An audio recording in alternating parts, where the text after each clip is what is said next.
want to give a little love to unsung heroes. Tom, today is National Plumbing Day. All right. I want to give a huge shout out to all the people that keep plumbing working efficiently and perfectly in our homes, and namely our friends over at Modern Plumbing Industries. Yeah, plumbing is something a lot of people take for granted. Take it for granted. Yeah, we used to not have plumbing, and it was doo-doo in the streets. It was bad. It was real bad. But now, if you go to Modern PI, modernpi.com, if you do have any plumbing problems, or even if you just want to design something, maybe an outdoor shower or something like that. But here's something that they came in and talked to us about, I want to say a month or so ago. Tell me a little bit about like the way that they can actually reline pipes without having to destroy your home. Yeah, so your cast iron pipes in Florida, older houses were built with cast iron pipes. If they go bad, Modern Plumbing can come out, run a robot through your cast iron pipes, check them out. If they are bad, instead of having to break up your whole front yard and inside of your house, they can reline them from like your toilet to the road. Yeah, they're using technology. Yeah, and basically they can reline the pipes without breaking up the inside of your house and digging up your front yard. And that relining process, they have all the equipment. They've done it. They're one of the few plumbers in Central Florida that does this. The only I've heard of that do it. But they do like normal stuff too. If you just have a simple problem, or if you have you want to install a brand new toilet, maybe you want to upgrade a toilet or something like that. Yeah. Maybe you want a brand new sink or something like that. Or do you have a problem with your garbage disposal? Any of that. Here's a little advice. Just make a list. You and your wife make a list of all the plumbing issues that need to be fixed, and the fact that you're not going to fix them yourself. And also, he's right. Because when Modern Plumbing came by my house, they fixed a line under my sink that was going to burst and flood my whole kitchen. We had three different things. You know what I'm saying? I'm like, I would have never noticed. Anyway, just have them come by, check everything, so you don't have any emergencies, and have them fix anything. Mention Tom and Dan for 10% off any service. It's modernpi.com. Happy World Plumbing Day, Modern PI. Live from the Injured on the Go Just Call Mo studio. It's a blast! It's Orlando's own Tom and Dan. Hello. This is your Mediocre Time with Tom and Dan program. We hope that you will find our presentation precise, joke heavy, and just right. Thanks.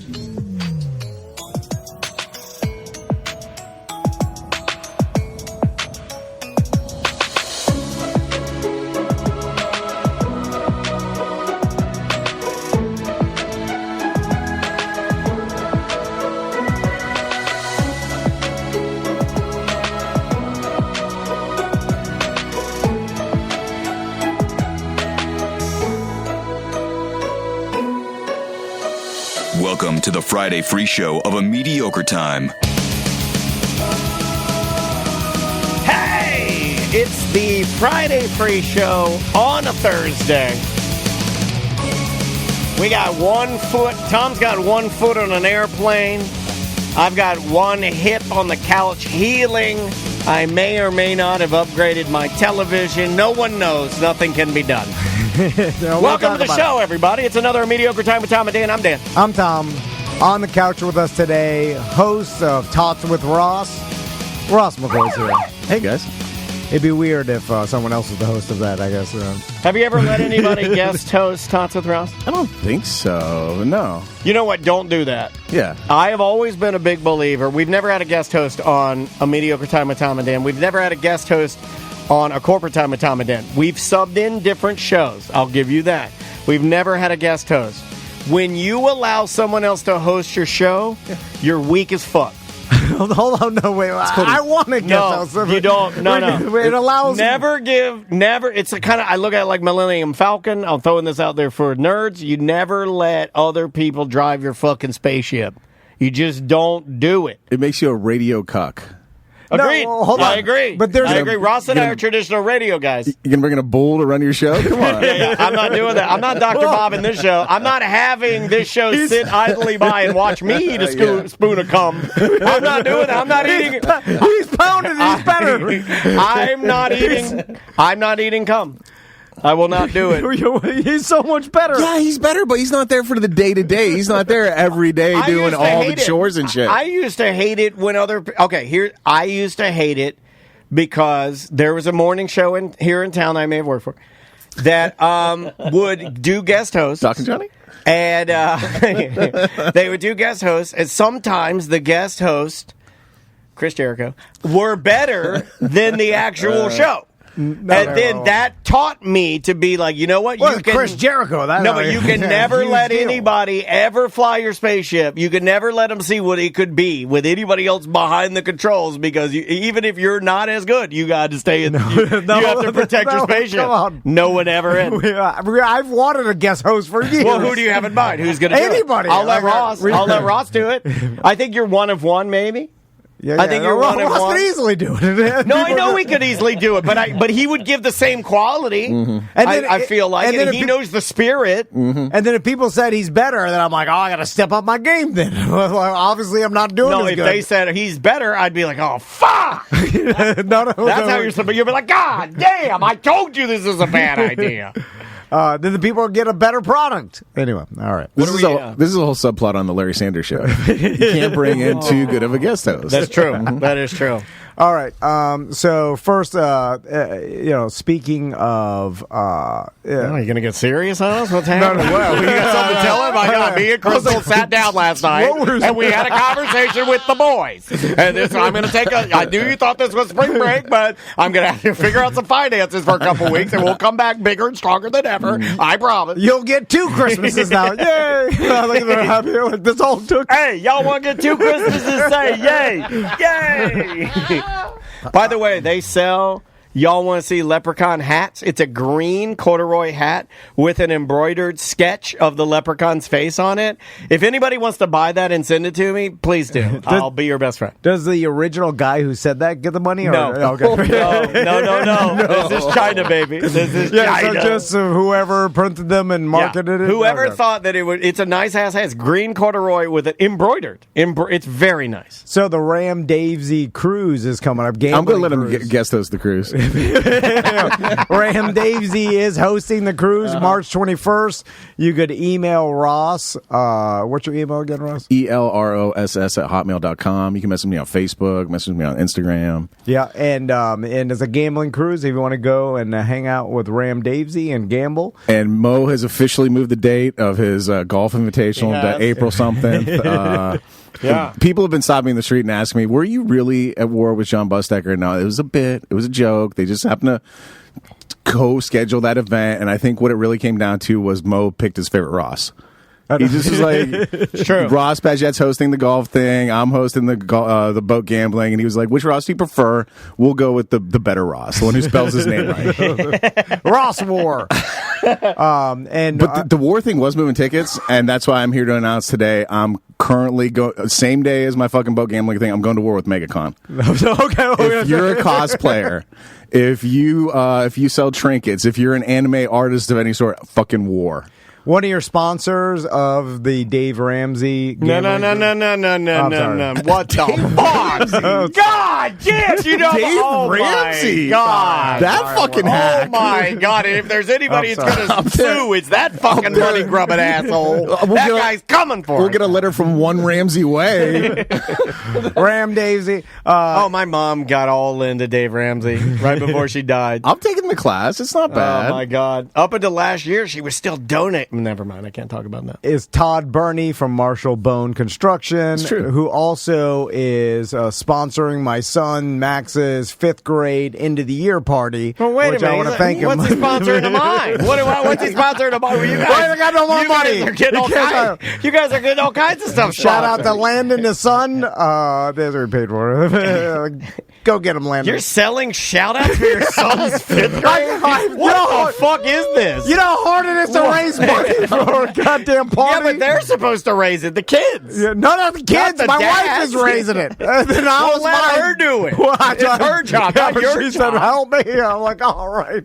And she paid me. Did you get a blowjob? Yeah, she paid me Did for you it. get a blowjob? And then I panicked because I didn't think she'd pay me. And then I was like, oh, shit. You got and a panicked blowjob? Then I emailed Todd. Emailed a lot of let people. Todd, quick! I got a blowjob. I need help. Brian Seimel donated too. Thank you, Brian. Streamline Mortgage. So they're going to donate for Maisie's stuff too, right? I know. Yeah. It's very embarrassing asking. So go ahead. Because it makes you look like a fool. How much World's Finest chocolate is Todd getting? I don't know. We're selling that at the BDM Appreciation Event, April 11th. My God. And shout out to the Oviedo Bowling Center. I also cut a little deal with them. I mentioned the first part of the show has nothing to do with our own business. It has to do with a side business that he's created to fund his son's 5th grade parties. Sure. I'm doing it for the kids. Cool. It's for the kids. Well, your kids. It's not for my kids. No, it's for the whole 5th grade. It's literally not for my kid. I benefit nothing from this, any of this. The Castleberry kids. What if I'm against this? I'm one half of the show. What if I don't support it? Well, you could, put your hand up. Excuse me. Done. Excuse me. You could say whatever. I would like to know where this funding is going, please. Oviedo Bowling Center, thank you very much. If you're looking for a place to host your 5th grade end of the year party, I am. They have great deals. You know what? Maisie's the best deals. Maisie's going to need a little help with that. Yeah. DJ Pizza. DJ Pizza. They got a ping pong room. Or pinball, sorry. No. Do I have to cut that out? Since I'm the official editor of your slave ship now I'm here. done. Yeah. Anyway, Okay, we did it. So our BDM Appreciation event is coming up April 11th. The $5 shirts are done. We ordered some extra. If you missed out, you can come to the event if you are a BDM and purchase them there. Yeah. Now, I know what you're thinking. You're on the website right now, and it's not working.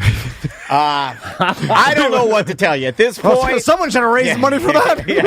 I know. World's best chocolate, world's worst website. I don't know what to say. Landon, you got any money left after taking care of Tom's 5th grade? Yeah, nothing can be done. Nothing can be done. We have all of this chocolate and no website to show for it.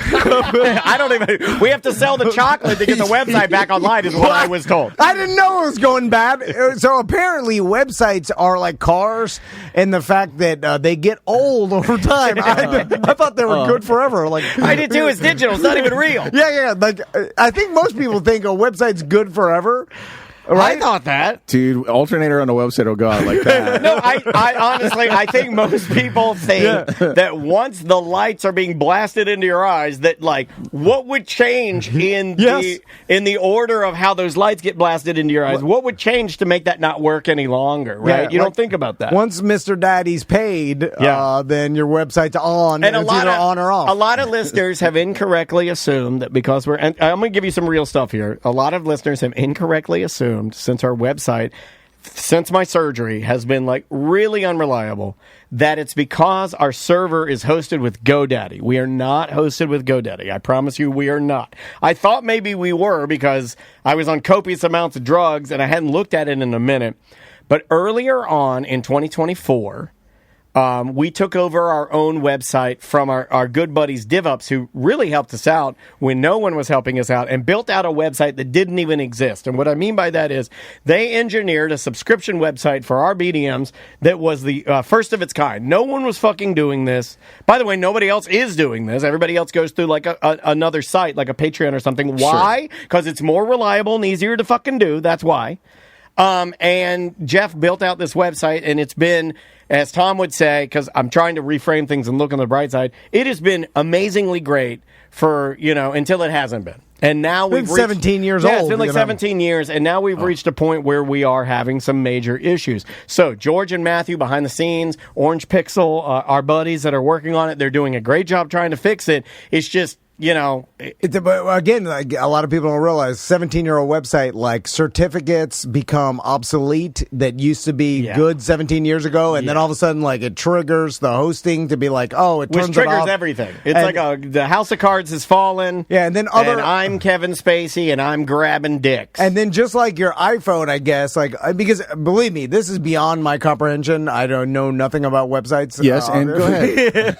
But like, neither of us do. I think people think I know about websites. I know how to edit audio. I know how to put things on, I know this world pretty well, my little seat. But when it comes to like making sure our website is online, that is not my world.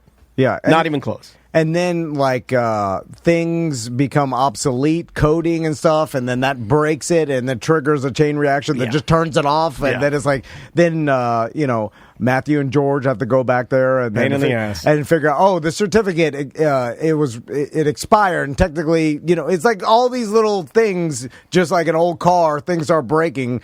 I guess we have to throw some money at it, redo it. Oh God! I know. Yeah, it was always money, Ross. It is always money. We'll run out. You know what you guys should do? You ever been to Mo's website?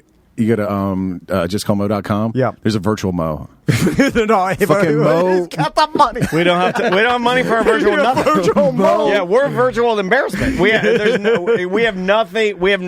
No way. I mean, we just got to get what we have back online. Because I guess it's down right now. I think the app's still down too. So they'll get it back.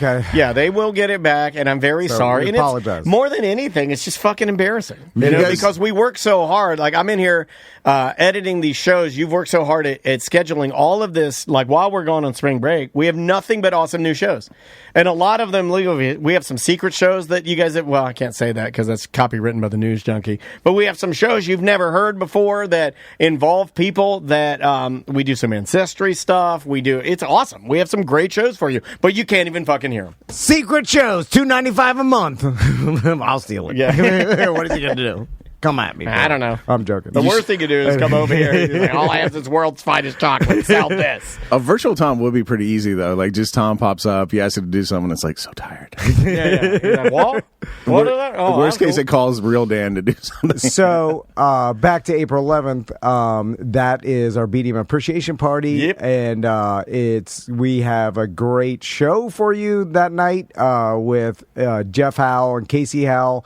And then it goes into the Juggling Jacks, 2 Russian performers that have a dog show with 2 trained poodles, and then unicycle and juggling, and that's going on at 8:00. Do they have music and stuff? Yeah. We got DJ Sharp there. Then Jeff Howe comes back on after Juggling Jacks. We also have something we've never had before that Tracy keeps throwing in the chat room, like I'm supposed to say it. So I'm just going to give this. I'm going to give this a highlight. We also have high top cocktail tables. We rented high top cocktail tables. Well, because we're not fucking around, guys. We're not fucking around. God, those were expensive. They were very expensive. I wanted to borrow them from Fairvilla because she's got some, and I was like, I can send over Mike B in my truck. Well, then he was saying, he's like, Mike B, we can't get them all in there, so Dad, you follow him in your Tesla. We can put 2 in the back of your Tesla. I'm like, what the fuck are we doing? No, I'm like, I can't do it. I'm like, we'll just pay. God, I want to pay. But nothing finer to put your world's finest chocolate on than it's a true. high top. A high top table. Cocktail table. Yeah, we could put a little square there. They could just be running cards the whole time. Gang, gang, gang. When you're watching Russian dog juggling and you need somewhere to set your world's finest chocolate. Yeah, then I'm up there. I'm like, ladies and gentlemen, they've all the way from St. Petersburg, Russia. Oh, my God. The poodles got into the world's finest chocolate. Oh, no. Oh, your dogs can't eat chocolate. No, that poodle's going ham on the almond chocolate. It's shitting everywhere. Is there a chance these guys are just from St. Petersburg, Florida, and Tom got the map wrong? No. They left a voicemail. I had it up here so I could play it for you guys. They left a voicemail? They did. They left a voicemail. I hope they're like, I'm not coming. Hold on. I don't even know if I have this. I paid the deposit. It was like, hello, Dan. This is Juggling Jack, letting you know that I can be available. And I'm like, yes! It's real. It's real. So excited. I hope they know your bookie. Yeah. Yeah, no, this is going to be a lot of fun. Again, if you don't know where it's at and the details of it, then you're obviously not a BDM yet because all BDMs have been sent the information. And if you are a BDM and you don't have the information, just let us know. We'll send it to you. I didn't realize what you're doing. I was about to say, who the hell doesn't know where popular local restaurant is? Well, it's for BDMs only, Ross. I forgot. Speaking of BDMs, we have a show this coming Monday for the BDM show where we had a BDM who specializes, and it's his hobby in ancestry. Yep. And tracking people's ancestry.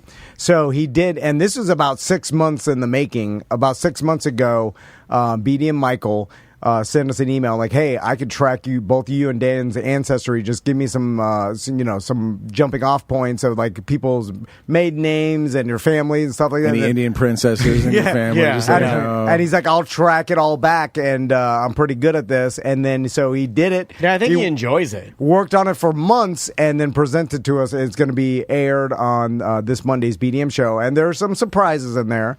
There are. Including one that we didn't talk about on the BDM show, but I wanted to talk about on this show. So, Ross, you know President FDR, right? Yeah. So, the D in FDR, do you know what that stands for? Delano is what I've heard. I told Goddamn, you. Ross is I smarter knew than you. both of us. No, I knew he would know it. I knew he would, man. He's a detail guy. So, We Bernsteined this. Yeah. all right, this is how dumb I am. I thought it was deeper than that. I thought you could tell me I was wrong all this time. No, I think this I knew one. you'd I get think it, there's going to be goddammit. a lot of these. I think there's going to be a lot of these. So, and this is, by the way, this is the greatest insult to, I think, a pretty good president, FDR. But so, I was back and forth. No, before you guys start attacking us, we knew that it was Delano. We just went further than that. Oh, I didn't know it was Delano. No, like what I mean by they're like, how do you not know that? Yeah, for years, Tom and I have been saying FDR, Franklin Delano Roosevelt. Yeah, with the R, Delano. Delano. Yeah. Delano. We know FDR's Franklin Delano Roosevelt. Yeah. The R carries over into Roosevelt. So it's Delano Roosevelt. That's what happens there. We know what it is. But if you ask me that same question, Ross, if you're like, what's the D at FDR, I would have said Delano. Sure. Because I'm an idiot. So They're both weird names, to be fair. So, the BDM Michael in my family tree, he tracked one, and a lot of people and we talk about it on Monday, but your grandparents grow exponentially as generations go until 10, Especially their ears and their noses. yeah. 10 My grandpa got really tall and skinny because of the cancer. Once you go back 10 generations, there are 4,000 grandparents in your family tree. So there are 4,000 different lines. It's that many because of how math works. And so a lot of people don't realize, including myself. So you could find branches. I mean, thousands of different branches long enough where it's almost to the point where it gets to infinite, where there's no way you could research that many things. But one of the branches that he found, it went Van Merle, which was my Pop-Pop's first name, but it was actually a family's last name, and and then Delano. And so, and then Michael was like, you are distant cousins, very far removed from Franklin Delano Roosevelt. And when You said Delano. Yeah. You slipped. It's a natural Delano there. I did not realize it was Delano until I found out I was related to Delano, the family. And I didn't know it was Delano until he rounded the corner and said, hey, FDR is what? And I go, Franklin Delano Roosevelt. And he goes, you're an idiot. And I'm like, what? I'm an idiot. He got a little victory when out he of said it. Yeah, I deserve that. He's like, do you recognize the Delano name? I'm like, well, hell no. I don't. What is that? Delano It's sounds more Italian. I'm I didn't think Delano. Delano? You mean Franklin Delano? No, no, stupid. I would have died on Delano, dude. Anyway. If you'd have told me that, I'd have bet my life savings on it. And by the way, who knows if that's true? No, I'll never vet it. Michael could tell me anything, but I told my sons this. And this is how the Cherokee. I don't want to legend- spoil mine. I don't want to spoil mine, but there is something that happened in my family in the Civil War that you will have to listen to the episode to find out. Because Maisie thinks it's the funniest fucking thing on the planet. So you have some good stuff to look forward to. I will say it reminds me to embrace how dumb I am, because it makes life less frustrating if you realize how dumb you are. Yeah, live Gump. Yeah. Because then because if you think you're smart, then you'll be frustrated by the actions of other people. But if you think you're dumb, you'll be like, I'd mess up my Taco Bell order too. Like if I was doing that job, I'd fuck it up. Then life's less frustrating if you live your life dumb. And that's all. That's my I love advice. that. Just know how dumb you are. Not Ross, but me. Well, I mean, is there Ross anything knew you would Delano. say you're dumb at? Nah, I'd nail my Taco Bell order every time. Okay, I figured that. Yeah. For sure, you forget the sauce. No, I get mild and hot. Okay. So They got rid of Diablo. it's not good. It had an intensity to it that wasn't as flavorful as fire. It was like chemically. Yeah. It didn't cut it. I like the heat of it. They should have just increased the heat of the flavor of fire sauce, but it just didn't work. I'm a Verde guy. Oh, Kupo says in the chat room, twitch.tv/Tom and Dan Live, Kupo says Diablo was my favorite. Interesting. Yeah, it had and then I think they got rid of, they used to have another one that was like a breakfast salsa verde that you would normally just get with breakfast. I think the Taco Bell breakfast experiment's over too. That's done. Yeah, it's off-putting going to Taco Bell for breakfast. No matter how good their breakfast. I heard it was good. I never tried it. I never tried it either. But I imagine it's as good as their other food, which is just, it's tasty. It's a fat and salt good. And whatever, all the things our body's addicted to. But it just going there for breakfast in the morning is embarrassing. Well, you don't want to be seen. yeah. And then it's like, what am I doing? But McDonald's has inched into, it's acceptable. If you drive into the McDonald's drive-thru for breakfast, people are like, well, obviously these people are busy and need a quick breakfast. Well, they don't give you any shit about it. Warren Buffett did it for years, and I think still does it. You go to McDonald's. And it's still just as shitty. It might even be the same, or shittier. Oh, it's the same shit as Taco Bell, but for some reason we've normalized the McDonald's breakfast into being, well, that's like, I do it with Maisie. I'm like, well, you're a hardworking dancer. We got to get to dance practice. This is fine. This is acceptable breakfast. It's still a shit breakfast. They're known for the coffee, or their marketing of their coffee. It's a McCafe, sir. Has made their breakfast acceptable for you to go. Do you know that killed the Play Place? I've been doing a lot of McDonald's reading because we had Mike Busey on the show. Yeah. And Mike Busey we just found this out recently, he has a giant collection. He's obsessed with collecting McDonald's stuff because his mom used to work there. So it's like it's a nostalgia bomb for him, just to try and buy all the stuff that he has. Also, that seems like the right level of trashy for him. Oh, yeah. It's on brand. It's 100% on brand. Absolutely. And that when they started leaning in and they pulled back the dollar menu, and when that McCafe rolled out, and it worked, people loved the McCafe because the coffee isn't bad. It's actually decent coffee. And then they started to pull back on the Play Place. So McCafe killed the Play Place. So if you want to villainize anybody, it's that they tried to make McDonald's a little more adult. That's what they were trying to do. The one by me is like a test McDonald's, and they did that thing where they put in a whole separate counter, and you could order like a full meal at McDonald's. You could order like pasta and meatballs. You could order St. Augustine had that. By Flagler College, our McDonald's had that. And it was always like one dude in like a full chef's costume, like all whites with the hat, standing there sadly watching people go to the hamburger counter. I never saw anybody order the fancy food at McDonald's. We had that at the St. Augustine McDonald's. It's the Anastasia. It may be the same thing. If anybody that listens to us is in that area, let me know if this is still a thing. It was more the Anastasia Island McDonald's was a test kitchen McDonald's, and they would get the weirdest shit. So we drive over there, and they had, for the longest time, I want to say they had it for a couple of years, they were testing and operating McDonald's pizza. Yeah. Did this one had pizza too. Yeah, and you would go in there, and no different than like a Pizza Hut personal pan or whatever. It looked very similar to that. It was just a little pizza you could get it was in the fully branded box. It was like, I probably should have kept some of those boxes. These McDonald nut jobs would buy them for hundreds of dollars. Mike Busey, yeah. Seriously, Mike, you're right. Yeah. I don't mean you're a nut job, Mike. But they would buy it. There's a Mountain Dew sign in the auction. I bid on a Mountain Dew sign. There's a Mountain Dew sign in the auction I'm in right now that somebody bid $1,600 fucking on. It's this big. What is that, a foot and a half?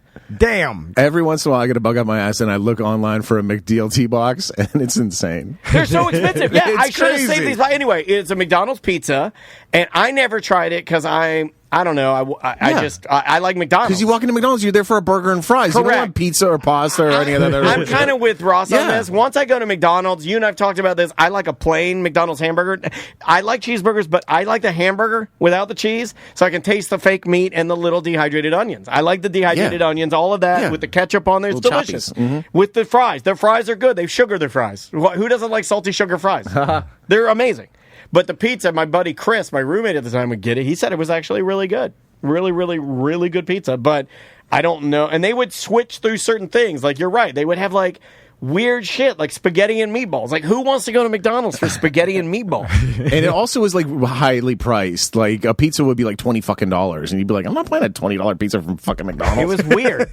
It was very, very weird. At the same McDonald's is where they did the last SBK. Really? I was at that. Did you go to that one? I did go to that. You know, a funny story about that is we went to that. Oh, this is one of my worst moments. We went to that. I got drunk and was on the air with SBK Live. My wife offered to drive my car. I'm like, I gotta drive. She's like, no, I'll drive. You're drunk. So she goes to drive. She backs out, scrapes both of my rims. Oh. I never let her hear the end. I was like, oh, what the fuck? Losing my mind drunk. That poor woman. She should fucking divorce me. She should divorce me. Oh my God, you're a monster. I am. I'm a monster. I'm no different than Duff Goldman, celebrity chef Duff Goldman, who when he eats grapes, he takes 3 of them and eats them in the grocery store. That's how he decides if the grapes are good or not. He's a fucking monster. So, all right, let's take a break. We'll reset. We just got here. I know. I feel like we just cracked the mics. Well, we had a lot to do. We I had a feel lot like to you get off our just got chest. done plugging your kid's birthday, 5th anniversary shit. Oh, if people want to give to your son's party, do you have a website I'm not address? gonna, well, okay, just email me, Tom at Tom. It's technically selling sponsorships. I was throwing in like radio commercials. So like, hey, you know, Happy 14th birthday to Esmeralda Thompson from Tom Van's world's famous chocolate Tommy and Matt. yeah, I'll do a birthday shout out. $100. Wow. This is where we're at now. I think they do it on the Z for free. You can just email LSB Feaster. No, we're not free. It's a donation. You can write it off. I'll send you a receipt. Okay, Ghost of Manu Bull is fucking with you. He says, Tom is trying to tighten up these Friday shows, and I'm 100% against it. 40-minute segments minimum. Fuck you. It's been 40. I glanced over. I saw the 4-0. I was like, I don't know. You might want to re-glance. Okay, but we'll give you a meaty second one. But now we're going to reset to come back all new. Yeah, we'll do a little reset. We had a lot of business to get out in the beginning. We had a lot of, we want to make sure the BDMs know that the party's going on. Also, like Tom said, check your membership, make sure it's up to date. I've been dealing with some guys on that. And I'm more than willing to help you. Show at tomanddan.com. If you have any issues, just email me. I'll get you up and running. Yes, sir. No, go ahead. Name of the band is Noise. The Browns. We're gonna go to this concert, I think. They're playing in Orlando very, very soon, and also making their way down the East Coast into Miami. The name of the song is You Versus You. Here's some punk rock for you. We'll be back with more A Mediocre Time with Tom and Dan right after this.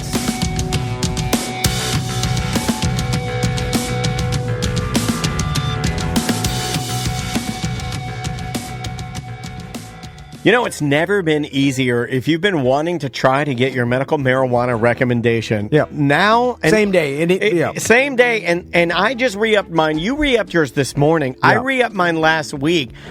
I didn't even have to do the medical marijuana video visit. I didn't even have to do that. Yeah. It was, they just... If you want to, you can. Yeah, if I had questions, but I didn't have any questions. So Dr. Shenlate and his staff sent me an email. It's awesome, too. The nurse sent me an email and said, like, hey, do you have questions for the doctor? I'm like, no, I do not. She's like, well, you don't need a visit. Goodbye. You're good. Yeah. We put everything through. You're good to go. Yeah. It's never been easier. If you're still going to some doctor to get the recommendation every 7 months, you don't need to do anything. 1971? What are you talking about?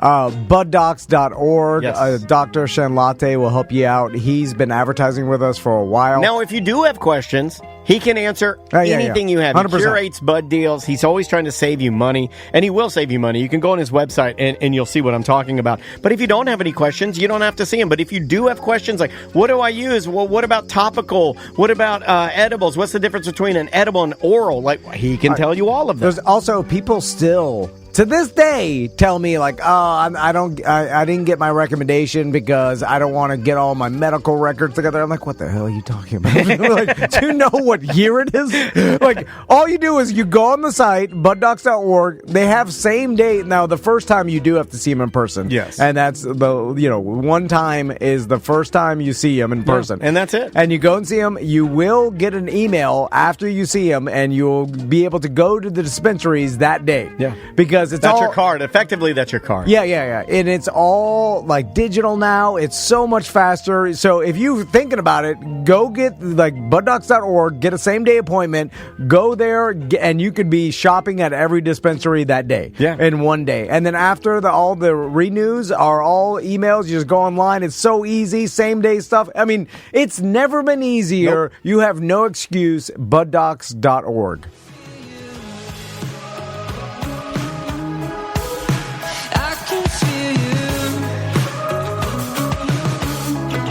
That is Happy Landing with the song Radiate from the album Big Sun. Welcome back to A Mediocre Time with Tom and Dan. I'm Dan. I'm Tom. Ross is hanging out with us today. How's it going, Ross? Do you know? There's a lot of famous Delanos. Let's do it. Dip your toe into the Delano. FDR, Ulysses S. Grant, Calvin Coolidge, Alan Shepard, astronaut. So hold on a second. This is sounding a lot like the Delano brand is a political military name. Well, until we get to my personal favorite Delano, Laura Ingalls Wilder, dude. Whoa. Little House on the Prairie. No Delanos, no Little House. Yeah, I guess it is a popular name. Where are the shows? Delano. Where are Where are the period piece shows based on another time? Well, I mean, okay, Downton Abbey was one. Bridgerton's one. Get your Game Peaky of Thrones. Blinders. No, but are we done with will we? No. Medieval times. Will we get another Does he Western? think that's a real time period? We need to get into this. Does he think that's actually What, Westeros? Yes, he does. Yeah, are you crazy? His sons are selling world's famous chocolate in Westeros next week. Are you crazy? It's pronounced Westeros. No, but it's kind of it's the medieval times. Max is dressed like Littlefinger. He's pushing It's people just- out of the sky mall wall. Based on the medieval times, right? I mean, it's the same shit. The Medieval Times, the story show where you get a free chicken? Is that what You know that time period of the technology. dragons and shit. Yeah, without the dragons, without Anyway, all right. Yeah, but we're not going to get any. Like, I loved Western-y. I still do. But it doesn't appear to be very popular right now. You could make an argument that, like, Yellowstone and stuff like that, I don't want modern. I want, like, pioneer style, like, Boomtown, that's what I want. The Little House on the Prairie was a show that, as a young boy, I loved that show. Like, when my parents had it on, I was like, oh, God, I love this show, man. I love all the characters. Michael Landon was great. The lady that's now president of SAG, what's that lady's name? Who played Laura? She played Laura. Forget her name. She was great. Her husband's a pedophile, but she was great. Westworld was it was like futuristic. Too Fucci. I don't need no Fuccis. I want old. I want horse, gun. Yeah. Alec Baldwin was trying to do it, and then he killed somebody. Like, he's doing. Like, I like think Westerns. they make Western movies still, but you're right. And they'll come out with another one. Have they made a Western zombie movie? I feel like that would work. They've done video games. I'm sure They've done video game Western zombie style stuff. They've done, what was it, Cowboys versus Aliens with, okay, yeah. remember that when that came out? Harrison Ford, one earring, he's in there shooting the aliens or whatever. No, I have heard like a theory that TV used to be more rurally based. You had like your Little House, your Whistle Stop Junctions or whatever. You had like Green Acres. You had like all your kind of farm based TV shows. Yeah, and then either people started moving to cities or like society wanted to promote cities more, so it became more like city based TV shows. You get your Dick Van Dyke shows, and where the guy's a copywriter instead of a fucking farmer. I mean, the big show, we talked about it last week. It's that show Trapper, right? With that good-looking guy, and it's just like a sort of a pseudo crime. He's solving crimes.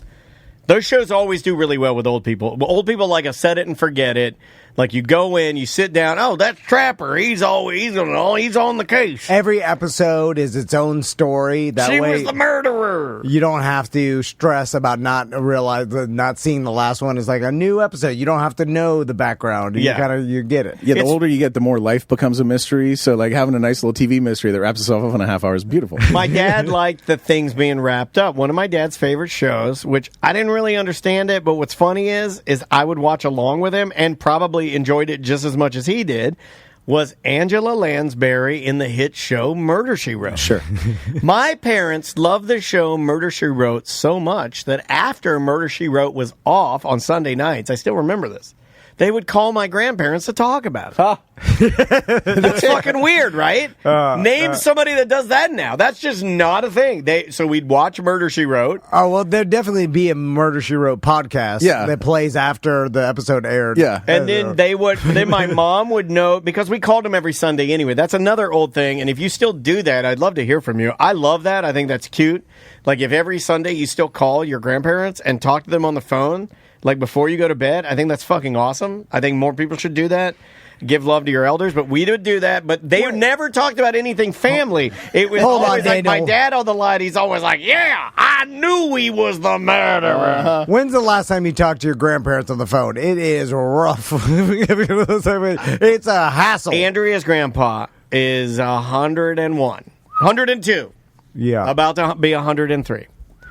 And I will tell you that talking to him on the phone is the single hardest thing you can do in your life. Yeah, okay. It's like if you could make it, if you could make it through with you understanding what he's saying, and if you could make it through with him understanding what you're saying. Now, in front of him, it's fine because he can take context clues and he can talk to you, and he's very snappy. But on the phone is very hard, very hard. Well, you're small talking with someone who is 50 years older than you. Right. You know what I'm saying? His reality, you might as well be small talking with an alien. Yeah. I mean, because it doesn't even like you've lived two separate lives in two separate worlds. Like when he was born, there were 8 technological leaps that need to happen for your job to exist. You know, right. like You're right. You're right. Yeah, and this is a weak person's job. Sitting and talking? What the fuck is that? But even like 103 years ago, there probably wasn't like a radio show, right? I'm doing bad at math, but I've asked him. I've asked him stuff like that. Radio. Yeah. I've asked him stuff like that. TV. He has a cool cadence when he talks. Like I'll ask him, I'll be like, "Hey, so what was it like when you were like a kid? What would you do?" And he'll be, and this is it's like talking to him. I'll be like, "What would you do for fun? Like what kind of toys did you have?" And he'll be like, "Well, Daniel, we would dinner's ready, okay." Well, he's And then getting it that's together. That's it. And then he'll wander off. Then he just wanders off. That's the most impressive person I've ever seen. No, it is impressive, but like sometimes, you know, he's done a lot of work. He's done a lot of work. Yeah. I mean, I'm like a percentage of that at 44. That's I do that. I do years. that. First thing I do when I sat down in front of this computer every morning, I sit down. I'm like, I don't know what I'm supposed to do. You're criticizing 50. I'm not 52 criticizing. years younger. I think what's hard though is that he wants to really answer my question. He really wants to dig up something that would be considered historical, but unfortunately, it's just his life, so I don't think he sees it like that, right? Sure. I feel like he can't deliver. He wants to deliver, but he doesn't know what to tell me because it's kind of it's almost a weird, basic, bitch, stupid question to even ask. Like, what kind of toys did you fucking have? He's lived Shut up. an entire whole life. More than me. More than yours. A full life more than me. Yeah. That's like insane. 5 full years more than me. 5 full years of life more than my entire life doubled. I can't even comprehend when like someone's 80 years old, 90 years old and stuff, and I'm like, God damn, that is a long time from now. Like, I thought I was wrapping, you get into your mid-40s and you're like, all right, I'm wrapping it up. Yeah. You're like, it's about, it's way more than that way, right? Like, it's more of a feeling. It feels like it's around the corner. You're like, all right, this has been a pretty good run. I did the thing, I had the kids, I had the job, got, whatever. It's about ending. It's like, whatever. I'm sure those people thought that, and they got a whole other life of the exact same time above now. It's crazy. Well, he has a lot of stories because, too, he's got, like loves, and loves lost. People that he's known that if most of his friends Everybody. are gone. And he talks about Most that. as everybody. That's kind of the sad part is we've heard him talk about, that's the sad part of living as long as you do. And you see it in, superhero movies when you have the character that lives forever. And he always talks about how tortured he is when he sees all his friends die. Sure. That's a real thing. That checks out. When you live to 100, who do you know that's still alive? No one. Yeah, no he one surpassed a lot of his buddies by 15, 20 years, dude. I think that's pretty crazy. I think I said this, but I saw some sort of mini documentary about someone talking about Dick Van Dyke, and it was on a late night show, and they were saying, the first time I got in trouble at Real Radio, it's because I said he had a brother called Cock Van Gay. Did you know that? No, that's the first time. Carol Deadman called me in. She's like, "You can't say that on the air." Right. I thought Cock Van Gay was brilliant, but at the time I thought it was brilliant. I was like, "That no one has said anything funnier than Cock Van Gay," and I got it written up for it. But so this guy was saying that he was over at Dick Van Dyke's house, and Dick Van Dyke's son, who's 75 or some shit, was asking his dad, can I turn on the AC or some shit like that? And he's like, it was bizarre watching an old man ask permission to his dad, who's it was 100-year-old man, in the same site. It's weird to have a father-son relationship at 75 and 100. Oh, you see it with Andrea's dad and her grandfather. Yeah. There is still a level of respect there when Jim, Andrea's dad, talks to him that it's you see the pecking order. But they're both old. But it's very weird. It is young, very weird. Younger person to see that dynamic exist. 75 and 100. Yeah, it's weird. But also something weird that I don't think you really have control over or whatever, which is extremely interesting, is that they're able to go 4 generations deep. So you've got Andrea's great grandfather, then you've got Andrea's father, then you've got Andrea's brother, and then you've got his son. Yeah. Okay, Levi is the son. And for some reason, when the baby is near grandpa, those two... You can't. There's nothing. Everything is right with the world. It's almost like it's in the DNA. Yeah. The baby sees a grandpa. He's that's my grandpa. Grandpa sees the baby, and they're it's crazy. Great grandparents are. Yeah, my pop got to see my sons. That's cool. I think that's fucking cool, dude. I told my pop, I was like, I called him and I was like, because you wanted me to tell him when my son Tommy was born. So and we didn't know it, by the way. He did don't not call like me otherwise. you know what's funny is he is so old school that me not knowing the baby's gender, when Tommy was born, we didn't know. But he grew up like that. When he had his kids, he didn't know they're all boys until there's no sonogram. How are you going to know whether to get blue cigars or pink cigars? Yeah, there's no way of knowing. You got both. I think you got both. And anyway, so I called him up, and then I was like, Tommy, he was born right here, 9:35 in the morning. You got a pushy hole. And he's like, I'll be right there. And I'm like, no. And then I'm like, hey, and Crystal's all fucking drunk. She's like, the worst thing she ever happened, blood. She's still bloody. Can I ask something about new moms? Comb their hair, for Christ's sake. And then I'm like, hey, I know it's not the right time, and I know none of our other family, is coming right now. Merle's on his way. My pop is on his way, and he's expecting. He's like, yeah. He said, can you put some makeup on? Yeah. I mean, clean yourself up because he's in his. Yeah. I'm like, we gotta get you put some makeup on for pictures. Yeah. I know you're all a lot of blood has left your body. Yeah. She was pissed. Put some Rosie in your cheeks because Grandpa's a coming. He showed up right there. He had no concept of Crystal just had a baby 1 hour ago, and she's exhausted and almost died. Yeah, Ben's here to look at the baby. Yeah, make yourself presentable. Surprised he wanted to come. Actually, I was like, hey, this is weird. I figured. Well, if it had been a girl, he wouldn't have come. Yeah, no, I know. Send me a picture. I'll see it when you bring it over. That's what I would have said, I think. Hey, look at this. I brought this in today. This is going to change our entire show. No more sweet beans ever on the show. So, what is that? This is something I got for Christmas, and I've been itching to bring them in here. I always forget to use them when I know we won't. But right here, these are Dude Bombs. These are air fresheners and cleaners. You put these in the toilet before you take a shit. Huh. It's like a little, here, I'll get one out. They're in like a little zipper pouch here. Hold on, let me get this thing open here. Oh, what about? So yeah, it's like the oil you spray. Poo-pourri. Yeah. But these are like these little. They're these little bombs you put.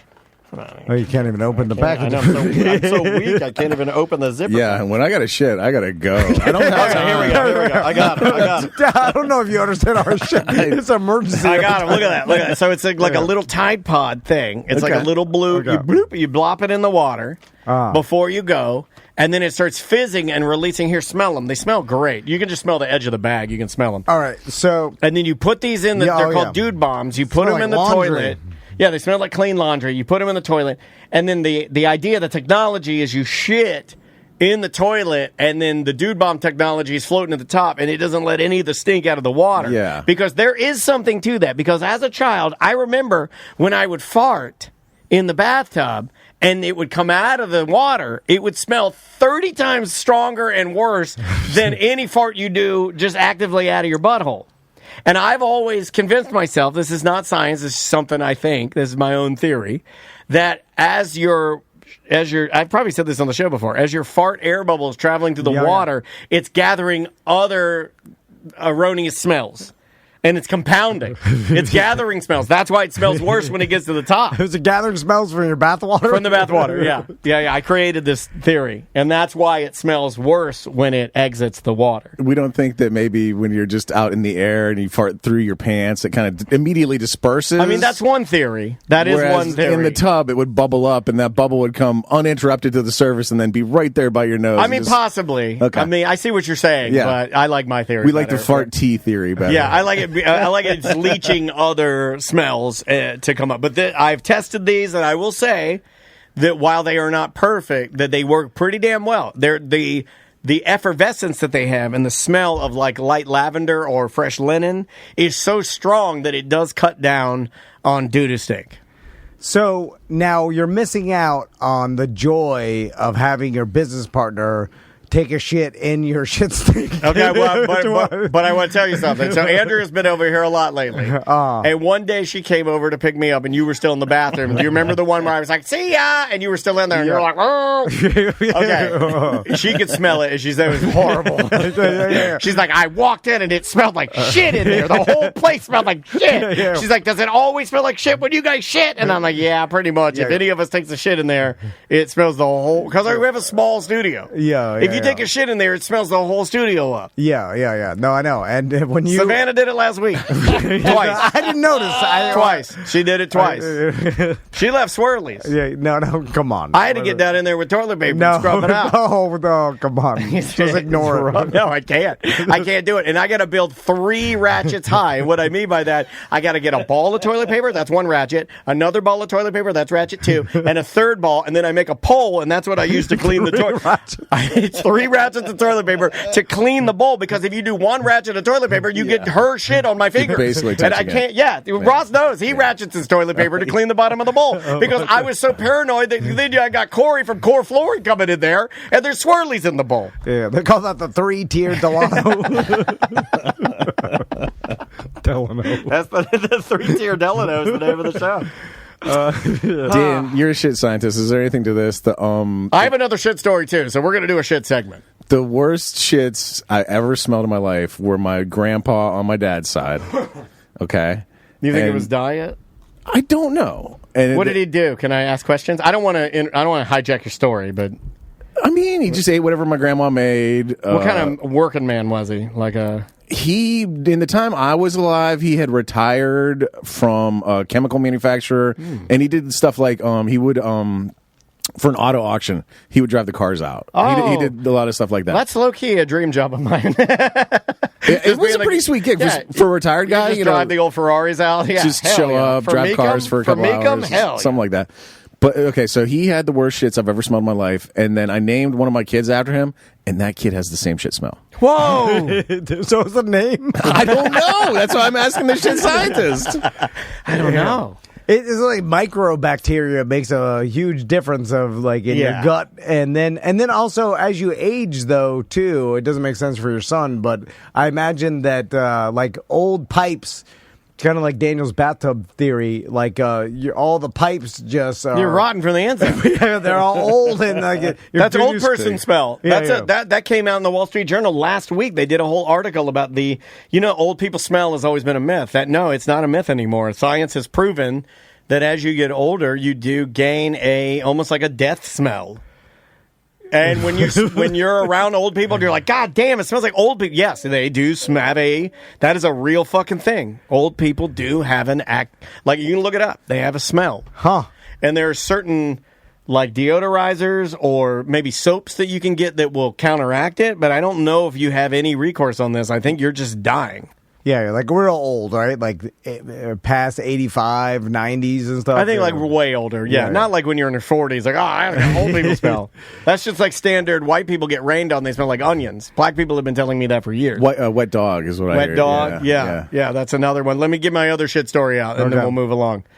Okay, so I'm taking tons of medication for this stupid hip, and I'm almost in the clear. Oh, I guess I can tangent into me being a bad patient. I feel a little bad because I don't know if you guys know this, but I was supposed to get medically cleared to be able to do pretty much anything I want at the end of the next, I think I have like 3.5 more weeks. But my surgeon is going on his spring break. So he's like, sorry, can't clear you. I got to push it a whole nother week. And I'm like, no! And I complained a little bit about it to the nurse. I was just like, boo! I did one of those. And then when... You just called her up and you're like, boo! No. Like, when she told me that, I was in there, I was getting my, she's actually scheduling me. And she's like, I see here he's not going to be in town. He's going to be on his, his daughter's spring break. You always want to boo a nurse right into her face. Yeah, I was like, boo! I was just fucking around. We had a report. So what is what does he do to medically clear? Just look he has to x-ray me to make sure there's no crack in the femur. Okay. So it is like an actual thing I need to do, and it's not something I can do.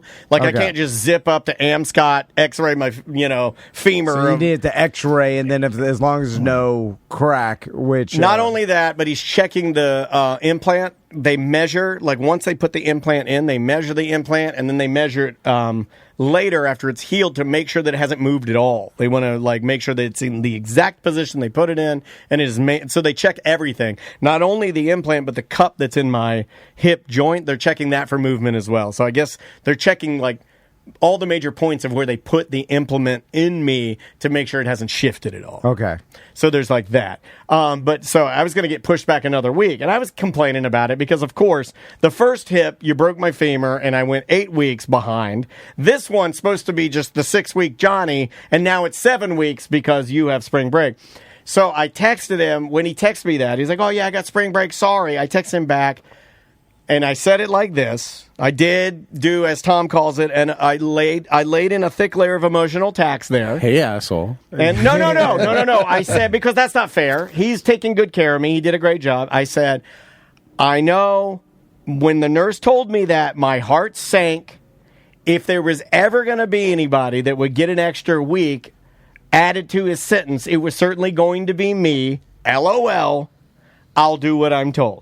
So it was like kind of like a passive way of saying... Passive-aggressive pity party. It was a passive-aggressive pity party of saying... I'm like, oh, God, this fucking patient. But guess what? I wish he would have died on the table. He moved me up. He moved me up 2 weeks before his vacation. So I did it. I manipulated him into getting exactly what I wanted. So I'm not going to have to wait the extra week. I did it. Isn't that embarrassing to tell people? No, that's about as embarrassing as telling people your kids sell their chocolate at your events. But... we're not here to not be embarrassing. This is an embarrassing show. Absolutely. No, but I don't have to push my thing back. I got he's going to clear me. Now I do feel a little bit bad, but I don't like what I said to him. I didn't say anything disrespectful or rude to him. I just, told him how I felt. Passive aggressive works. Yeah, passive aggressive pity party. the give more. You're like, my stay wasn't that good at your Airbnb. Try to get some money Well, off. we're not talking about an Airbnb. We're talking about, being pushed back an extra week. I'm pretty happy about it. So If you would have just said, like, yeah, no problem, I'll see you in 3 weeks or whatever, you'd be waiting that extra fucking week. You got passive-aggressive, and now you bumped up. I did. Yeah. I did get bumped up. Oh, yeah. Here's my other poop story, just quickly before we get off of poop. Because I'm taking these pills because of this whole surgery that I've had, and I'm doing way better than the other one. It has dried me out. I am very dehydrated. And when you're dehydrated, when you go number 2, it just doesn't work the same way. And in 49 years of going number 2, I've never had this happen. Things are getting a little raw back there, right? Because it's not, it's dry. And this last time I went to take a shit and I'm constipated and the shit came out and it took a left turn and the tip of it touched my ass cheek. Whoa. I have never had a shit in the history, 49 years of shitting. You shit a comma? I shit a J. It came around and touched my ass cheek. And I was like, wow. And I jumped up a little bit and I shook and it fell in. It was just the shit. Oh, that's a tumor. I just threw that in there. That's for Andrea. She's like, yeah. She's like, good job, get him. She's like, fucking get him. No, I've never had anything like that. I'm so dry from all these pills that they're giving me, man. How many ratchets did you need to clean that up? No ratchets, too dry. No streaking on the bowl. It goes straight down. A lot I'm of so people over this medication, man. It's like people that are on medication all the time, or people that have to change their bandages constantly for life, or like kids that have like a head wound and they have to change their bandage every night. Jesus Christ, man! Bandage. I'll just die. It's so much. It's so much, man. I'll never handle maintenance of any sort. It's too much. Like, I'll never get, once I go to a doctor for a surgery, if they ask me to come back, I'll never come back for any clearance. And that's how I'll die. I'll not change my bandage or, take the medication the right way. I've never taken antibiotics the full time. I've always forgot and been like, oh, fuck it, that's enough. And that's not, you're not supposed to do it. I've never done anything. You think maybe that's why you cough constantly? A lot of It'll kill me. I know. Cough constantly. Vladimir Putin coughs constantly. Did you see that? Just this week. He's coughed crazy. And some of the greats cough. Some of the greats. Tom calls it it's his thinking coughing. He's an old man. Of course he's coughing. Death is right. 70 years old. Death is right around the corner. When people are like, look at this old man is rash. I'm like, he's an old man. Death is around the corner.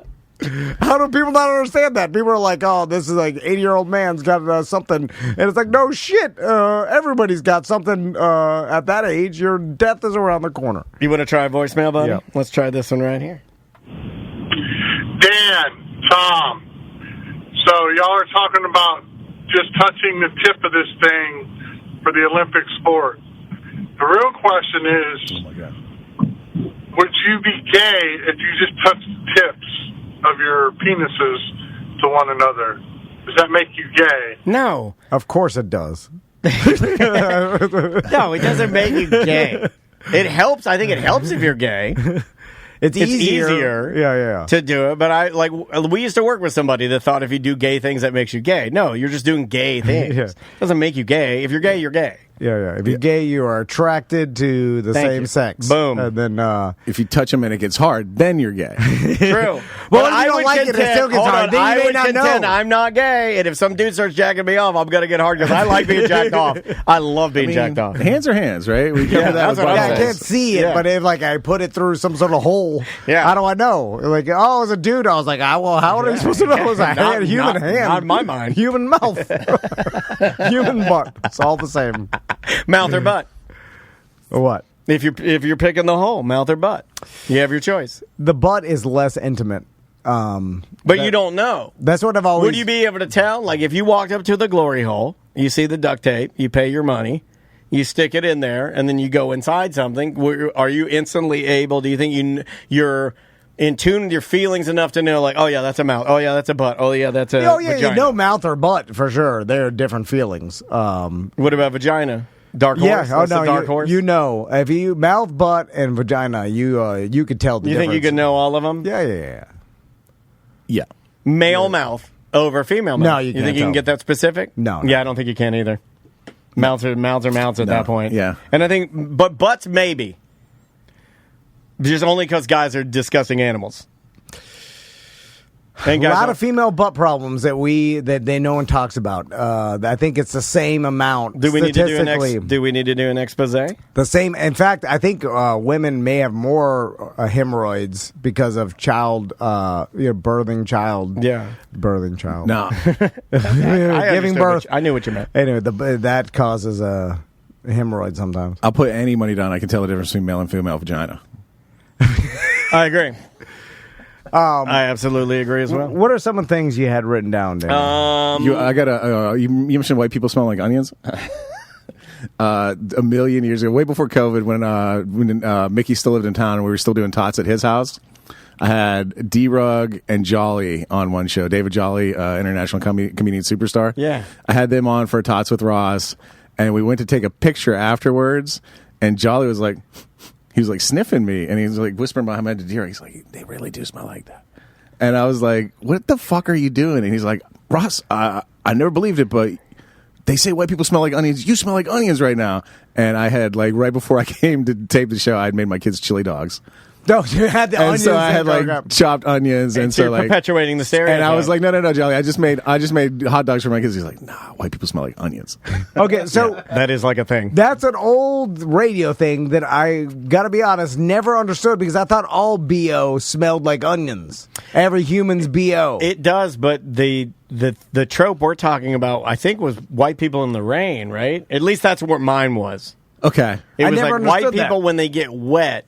They smell like either onions or I've also heard wet dog. Wet dogs, I heard. Wet dog. Yeah. But any human, right, would smell... I mean, if you have BO, you smell like onions. And well, BO's a little different. BO is one of those things. I used to know a guy that since the spell was completely gone, so he had constant BO. Yeah. And he didn't know he had it. Yeah. And I always felt bad because that's almost like what do you do there? You don't pull the guy aside and be like, "Hey, I know your sense of smell is bad, but I got to tell you something because I'm your friend." Is that what you do? Well, I don't think you can do that. No. That's a hard talk. He knows he's choosing not to do anything about it because you can wear deodorant. The deodorant works for BO because I have BO if I don't wear deodorant. It is real bad. And it's like Yeah. Some people do have it. Like I can go a couple days and I don't get stinky. So I keep a stick of deodorant in my desk drawer here at All the the studio. best businessmen do. Just in case I'm sitting there typing and then I'm like, oh my God, I didn't put deodorant on. I smell BO. So if you have bad BO, you have to do yourself a favor and do everybody around you a favor and use deodorant religiously. You don't think it's possible to not know? I think it is. Absolutely it is. Because I've had multiple people. We have had interns at Real Radio before that I'd be like, God damn, I don't think that guy knows he stinks. Do you have anybody around you that loves you? That's what I think that's a hard one, man. I think that's a hard one. There's a partner? I think there's a reason that even there are some women and men that have stinky genitalia that aren't told about it, because telling someone they stink, whether it be their butt or their genitals or whatever, their breath, that's a really difficult conversation to have. That's what I was going to bring up. Like, I'm going to say 20% of comedians never learn to floss. So, like, you'll be... What? I'm just saying, like, you'll be there, like, when I was running an open mic, I'd be there standing by the list. That's a high percentage. Guys would come in late, and they'd be like, hey, can you pump me up? And I'd be like, you've never flossed a day in your life. I don't want to be this close to you, especially you like whispering in my face. And what do you say? What do you say to somebody who clearly hasn't flossed for the last 15 years? Yeah, hey, you're right. Start flossing? Okay, you're no, right. They have no fucking clue. But that also could be just not having the money for any dental work, and then you have halitosis, and you let your maintenance go down, and then you can't afford the work that it would take the to $1.50 for an Ultra Glide floss? Yeah, but once Probably you get cheaper than that, once you get the full halitosis and it's rotten in there, you give up. You cannot floss. Do you think you give up? You can't floss it out of there. Like, it is stuck. Even if they did floss, it would stink still. Because I'm telling you, like a bad. And then you can't afford the dental work. And then it's like, but deodorant. Like, Yeah. like you could be poor, and like dollar store sells deodorant. You could buy it for $1 and get deodorant. Oh, And yeah, it'll it's fit- right next to the fucking little floss I was bin. going to say it's right next to the floss. Yeah. but that's nothing to do with the money. But I'll tell you, the teeth will get bad or no floss. I think will it's do a lot. nothing. Sure. It's also a lot harder. I think the reason people don't floss is because it's hard. Yeah, putting deodorant on is easy. People don't do hard things. Like there's a reason. Like Yeah, floss. How long does that take? A minute? Oh, fuck that. Yeah, brushing my teeth takes 10 seconds because I'm not doing it right. And it hurts and it bleeds and it reminds you how a piece of shit you are. Yeah. So you're like, oh God, I didn't do what an adult's supposed to do. You know how many times I think that There's in my a life? lot of that. I do a lot of that. You're like, oh, I'm an old man and I never learned how to be an adult. You're like, oh shit, and then you're like, oh, that explains the world. I swear to God, I think to myself, I was like, oh, I thought old men knew what they were doing. Yeah. And then it turns out they don't. And then it turns out we're all just grown up kids. Yeah. A lot of it. But some people are advanced, and you're like, oh, those people. They're faking it. They're kids too. Do you guys know the band Real Big Fish? Yeah. Okay. There's a theory going around. Yeah, very good, Ross. Yeah. They're a legendary. I'd say they're a legendary American, fun Vans Warped Tour, late 90s, early 2000s ska punk band. Sure. Yeah. And the band I'm talking about is Real Big Fish. There's a theory going around about them right now on Reddit. Do you before you tell me the theory, because I don't know this, but they got a lot of their popularity because a lot of sports, including baseball teams, would play the beer song that they came out Correct. with. And Major League Baseball has played that. I heard it at the Braves game. I was at the Battery when I took the family. When you go get a beer, they play the beer song from Real Big Fish. Real Big Fish. And they'd play that in a lot of and so I think like some deal they made with MLB has helped their popularity because all those DJs talk. Who knows? I mean, like I don't know, but they are. People know who they are. Once you catch on to a good thing, like closing time, everyone plays closing time. Closing time. Yeah, You know? and the chat room's kind of weighing in, and I would trust DeBerry Joe on this. He said he also heard it with basketball. He says they are the quintessential '90s ska band. I think I'd almost agree with you. Sure, they were a fun party band.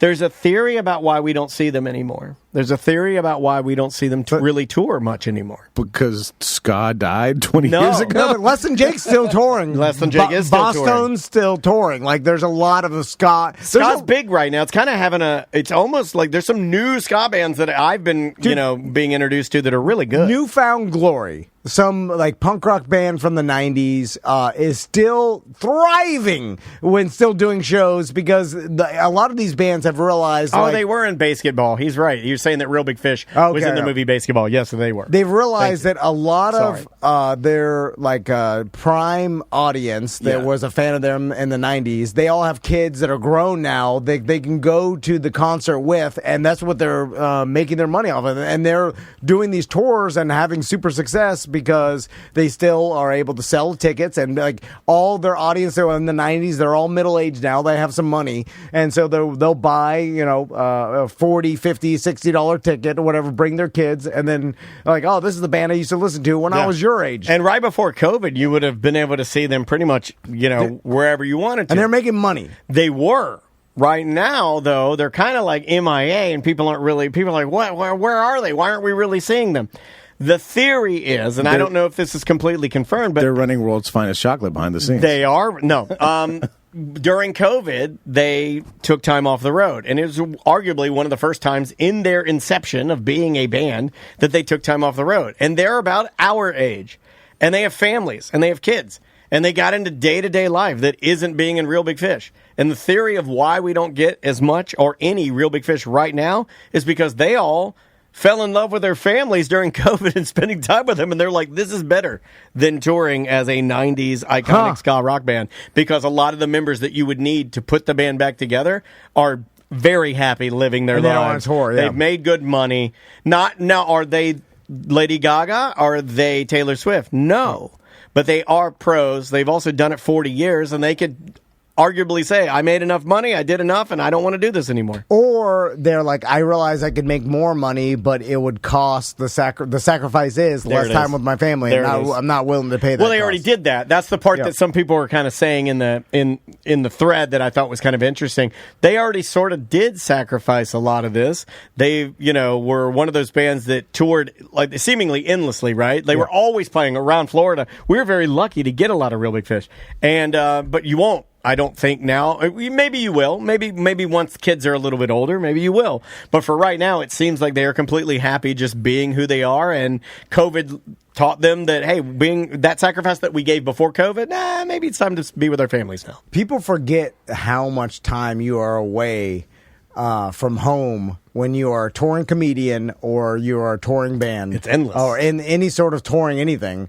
A sports star. Like these NFL players. You're working holidays, man. You're playing on Christmas, for Christ's sake. Well, once the season starts, you never see your family. Like there was some coach that said, like once the season starts, he sees his kid one day a week for an hour. Like that's that's how much time you have to put into some of these jobs, and like the sacrifice of like even a stand-up comedian. Like every weekend, for the most part, a lot of these touring comics are on the road, and they kind of use the weekdays to spend with their family. But the weekdays, if your kid's in school, like think about it, your kid gets out of school, in the afternoon, they want some deep decompression time and stuff, and then they got bed and get ready for school. Like you got an hour a day to even spend with your kid. Yeah. It's like it's not that much time. And so and then if your every weekend is taken up, then that's the sacrifice though. And then and then I guess you have to make the decision if you have like, okay, I could be a touring band or a comedian, or I could spend time with my family, and they got a taste of it, and they're like, I'm not giving it up. Yeah, I mean, that's the point. Never get a taste. yeah. Start because I'm sure before they're born. Well, both things can be cool, right? I'm sure there's somebody in that band that probably doesn't have kids that is like, what the hell are you guys doing? Yeah, and both sides are true. I'm sure that being out there is invigorating, and seeing the number of people that like your music and being in like sort of a fun band. Like that's something that's I feel like it's underappreciated. Right. You're not in Tool. There's not a heaviness. I was going to say Tool. There's not, and that's not a knock on Tool. Tool has its place, but there's not that heaviness that Tool carries. Just an emotional onus. Yeah, I feel that perfectly said. I feel like being in Real Big Fish, to me, if somebody came to you and said like, hey, you want to drum in Real Big Fish for the next like 3 months, I'd be like, I don't know if I can keep up, but I'll give it a shot. It sounds like it's going to be fucking fun as hell. Like the most fun you could ever have. You get to tour the world and you're playing fun music. Yeah, and there's also a time, like a sweet spot, that it even really matters when you have kids. It's when they're young, because after they hit middle school and Ross knows this, high school, then you could be done with you. Yeah, you could be home all you want. If they're not, you're at home on the weekends and you're like, well, I could be on tour right now. No one's even. I'm by myself. Like my friends my kids are hanging out with their friends. Well, I do that now. I'll get some days here. Yeah. I'll finish up here. I'll get home. It'll be like 3:30. I'm like, hello, everybody's gone, and Macy's at dance until 9. Yeah, and yeah. I'm like, well, Daniel's like, out. I'll just sit here quietly with You could be on tour right with now. my cane. Yeah, I know. It'd be fun. When I started like studying comedy as a career, I noticed very quickly every single comedian is divorced. They're all divorced. Jim Gaffigan brings his wife and family on the road with him. He's the only comedian at that level who has never been divorced. They all just like, they're on the road, they get out of touch, and they fucking get divorced. Every single one of them. I mean, it was super hard to keep a relationship together if you're gone that much, you know? If you're on 23 weekends a year, it's fucking impossible. I've always wondered how you even call it a relationship, really.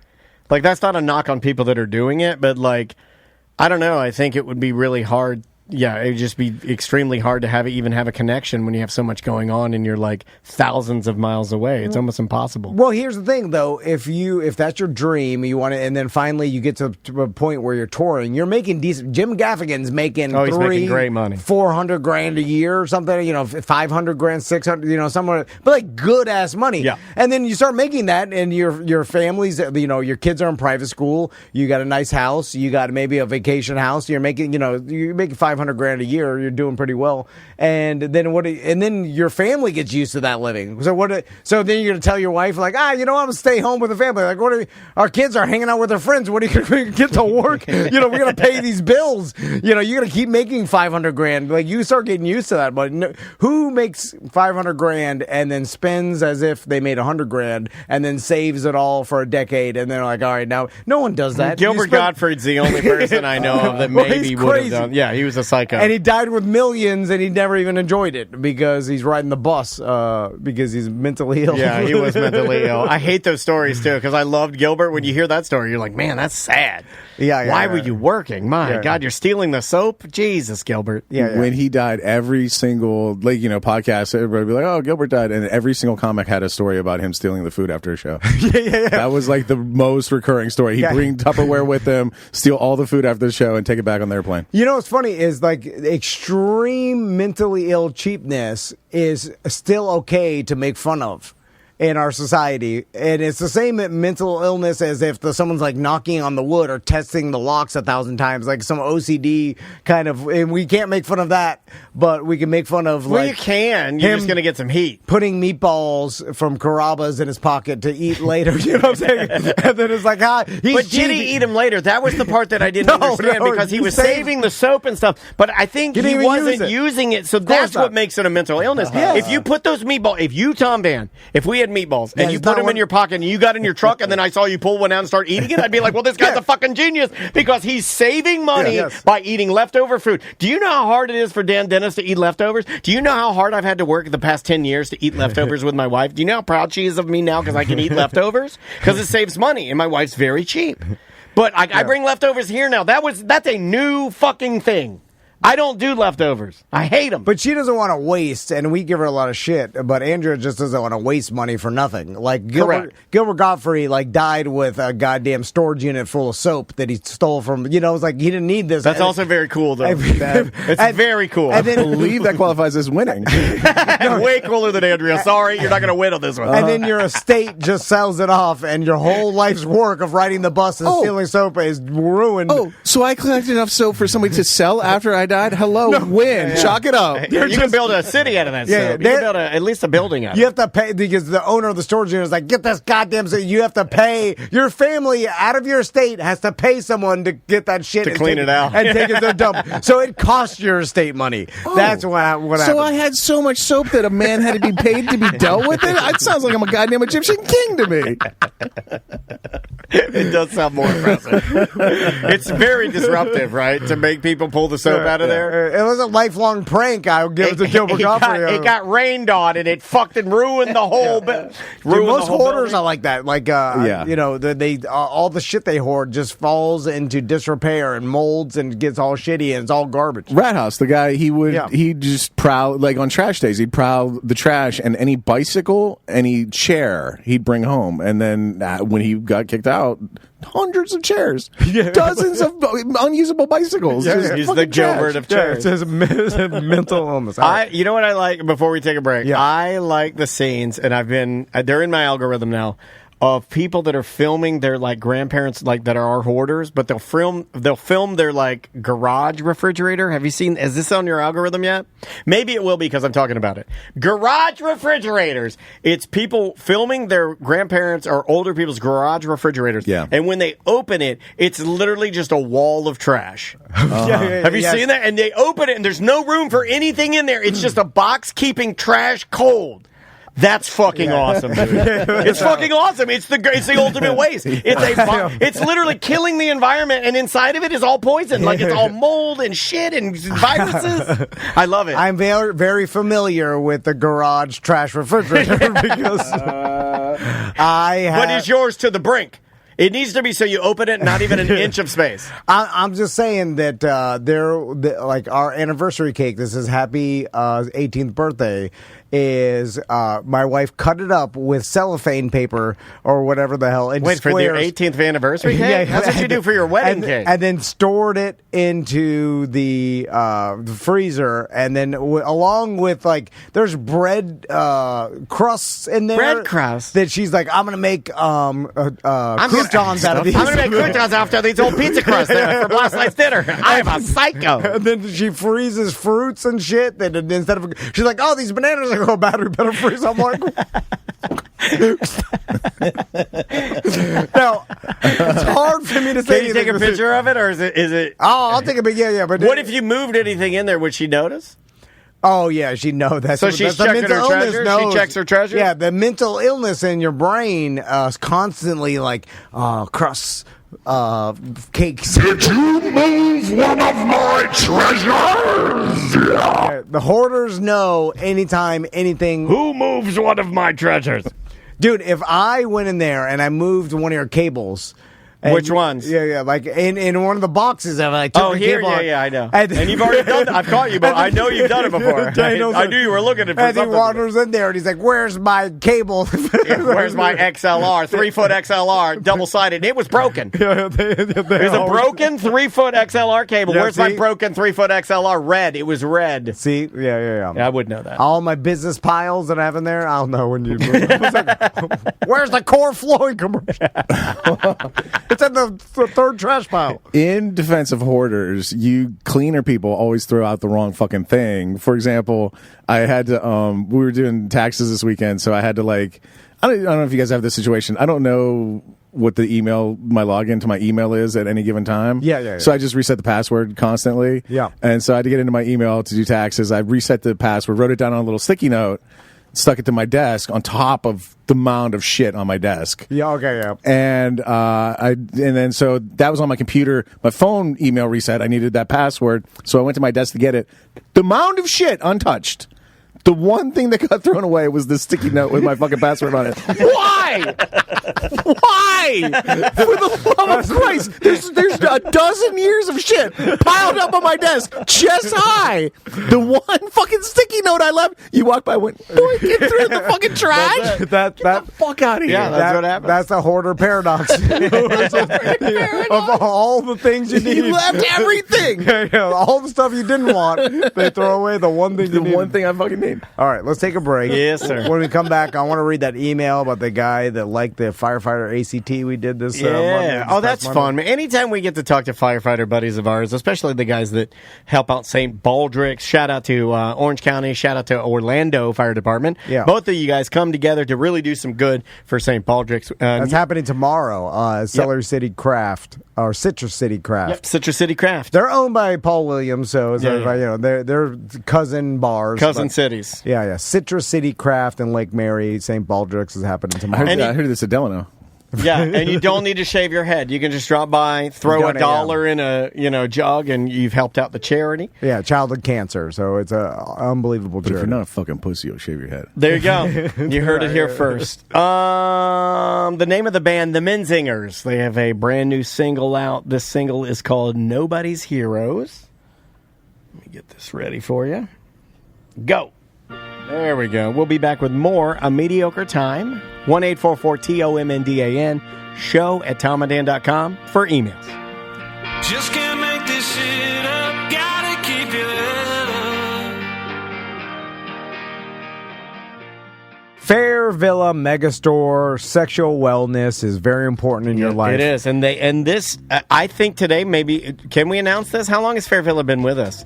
Oh. Are they Silver Plus, or have they inched into Gold Standard? Oh, they're Gold for sure. They're a Gold Standard client. They've been with us over a decade, advertising with us, and the reason why we tell you guys about Fair Villa is because they've been in the Central Florida community for 55 years now? Yeah, an insane, I think it's 55. An insane amount of time. Older than me, by the way. That is 5 years older than Dan Dennis. They vet every company they work with, so you know you're getting the best quality. And a lot of these companies they've worked with for, and I'm going to give you a real number, number, 30 plus years. Yes, no, 100%. Like, I think they've worked with some of the massage companies that make your personal massagers for 35 years. Like, when these things were being invented. Yeah, no, and we're in a day and age where you don't want to just randomly buy this based off some reviews online that you have no idea was on Temu.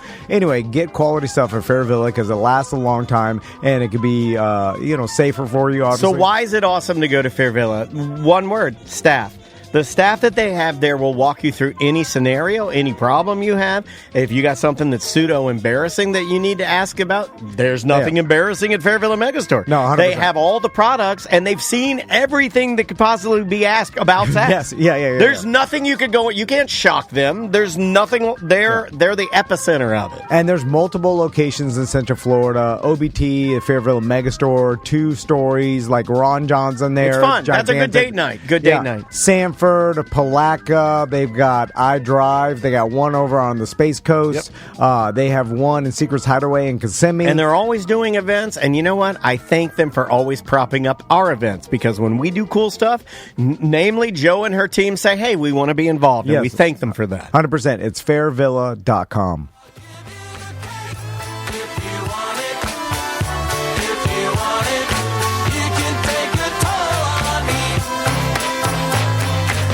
The name of the band is Cheekface. The name of the song is Hostile Street. Welcome back to Mediocre Time with Tom and Dan.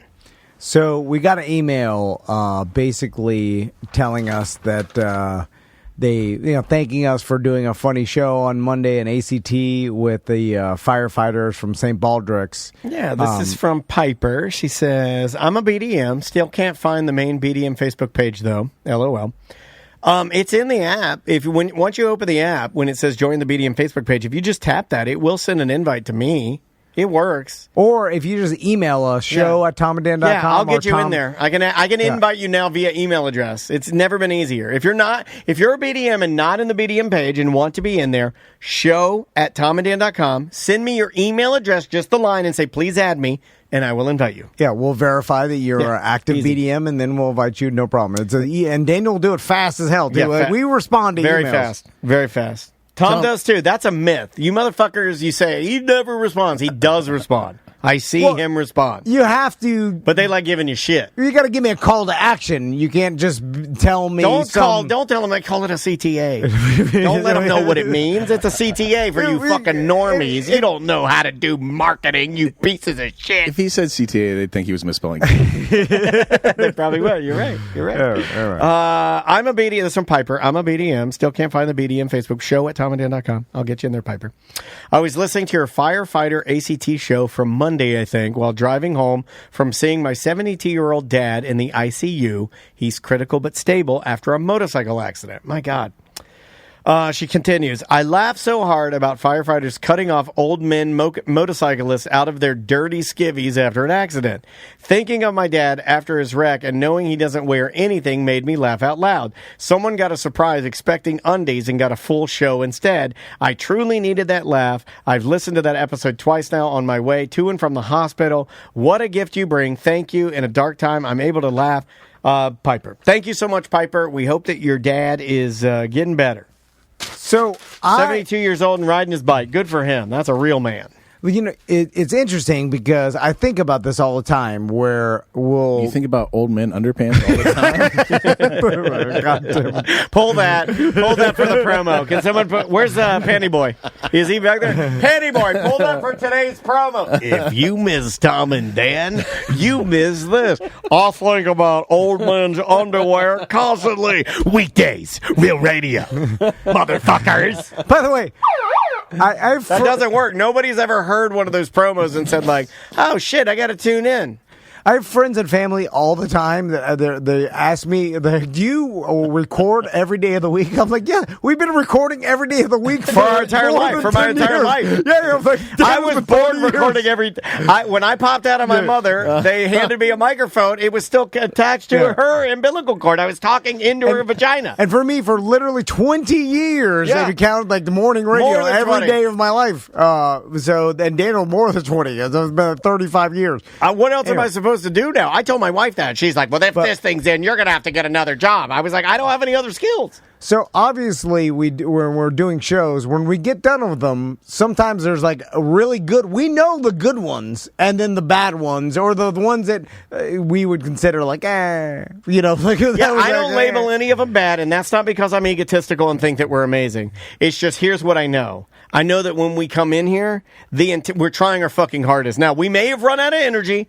We may be... Or it didn't click or something. Or I might have surgery, or he's dealing with something, or I'm dealing with something, or whatever. There's things... We have lives.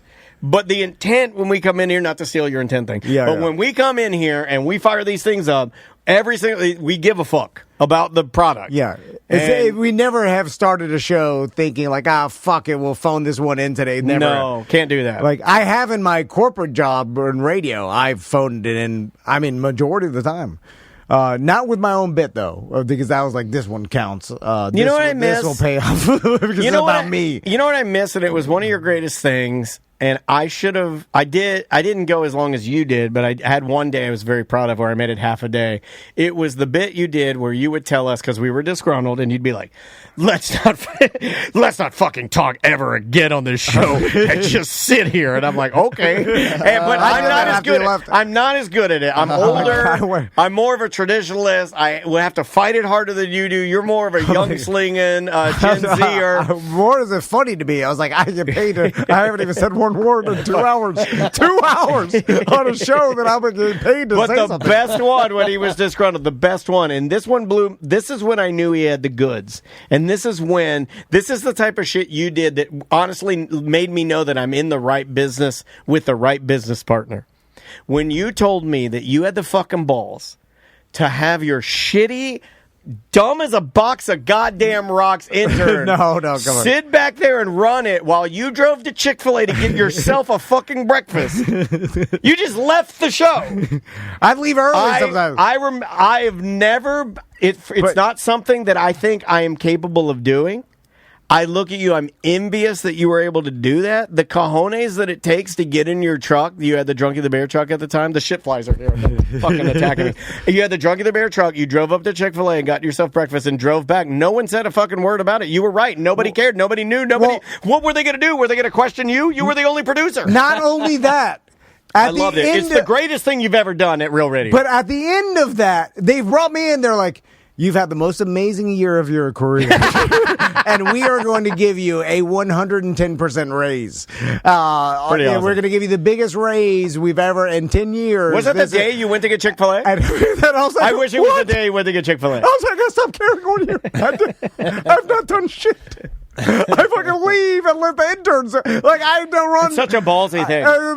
So by you telling me that confirms that no one was paying attention to anything I ever did anyway. So nothing I do in the future will matter, obviously, because I've been the worst employee of this entire company this entire year. And you're telling me I'm the best employee, and you're now getting me the biggest raise when I used to bust my ass 5 years ago and nothing.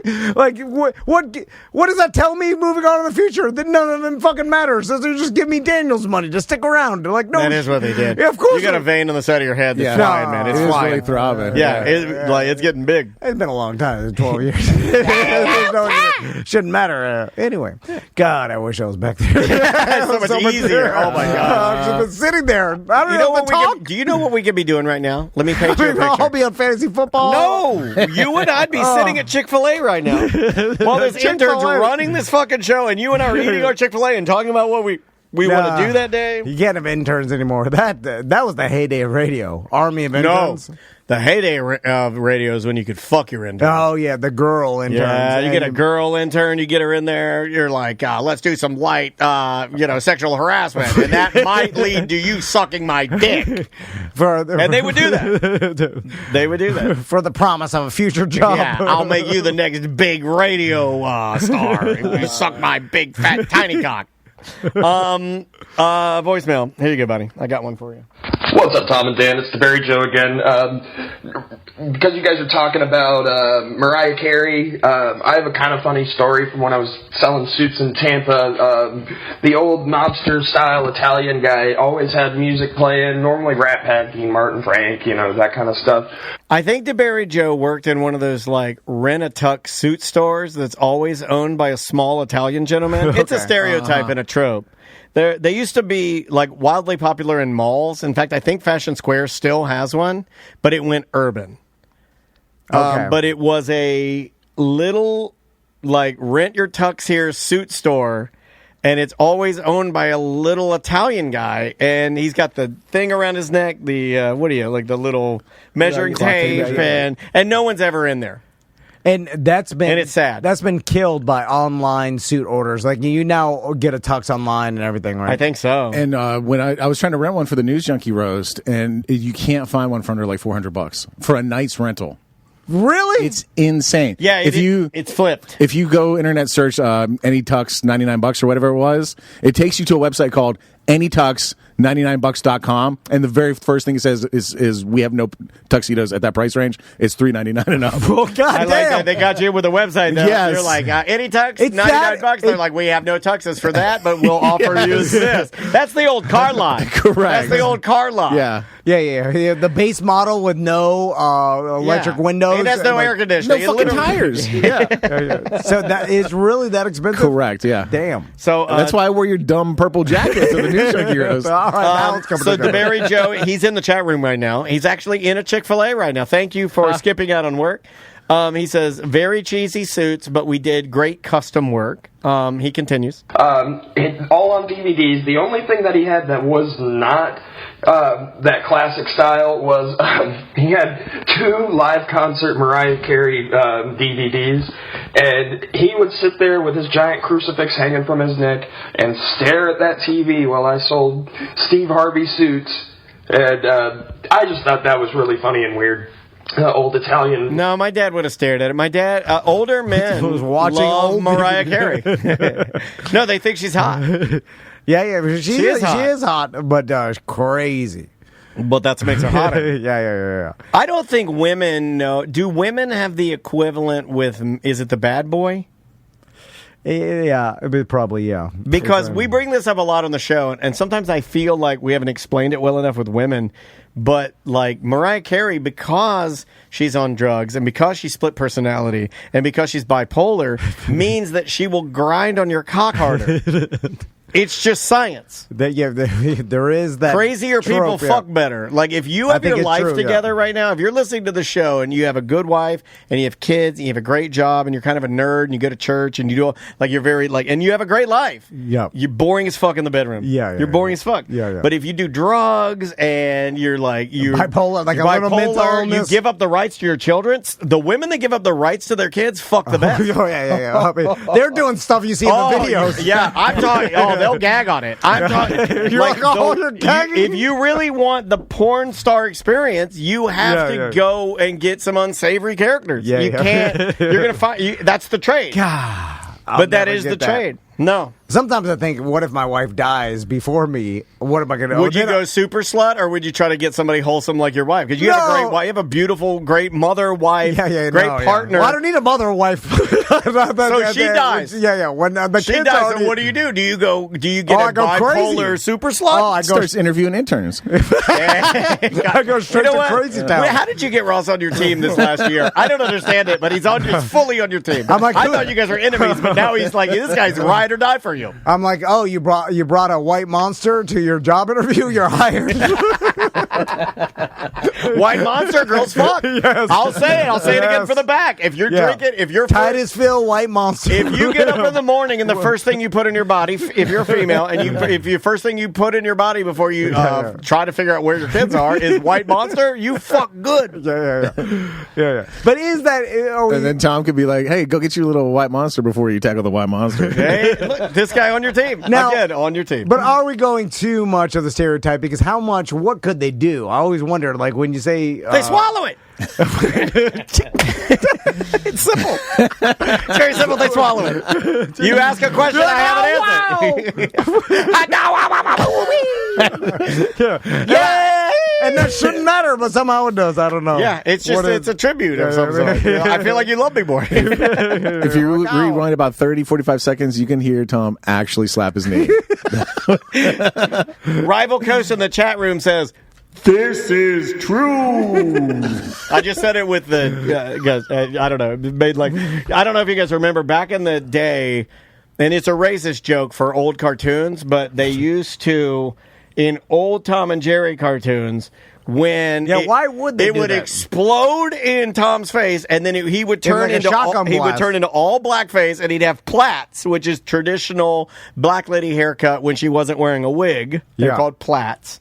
And then his voice would get really deep, and he would say, "Don't wait, hold on, Don't you believe it? Yeah, well, why would that happen?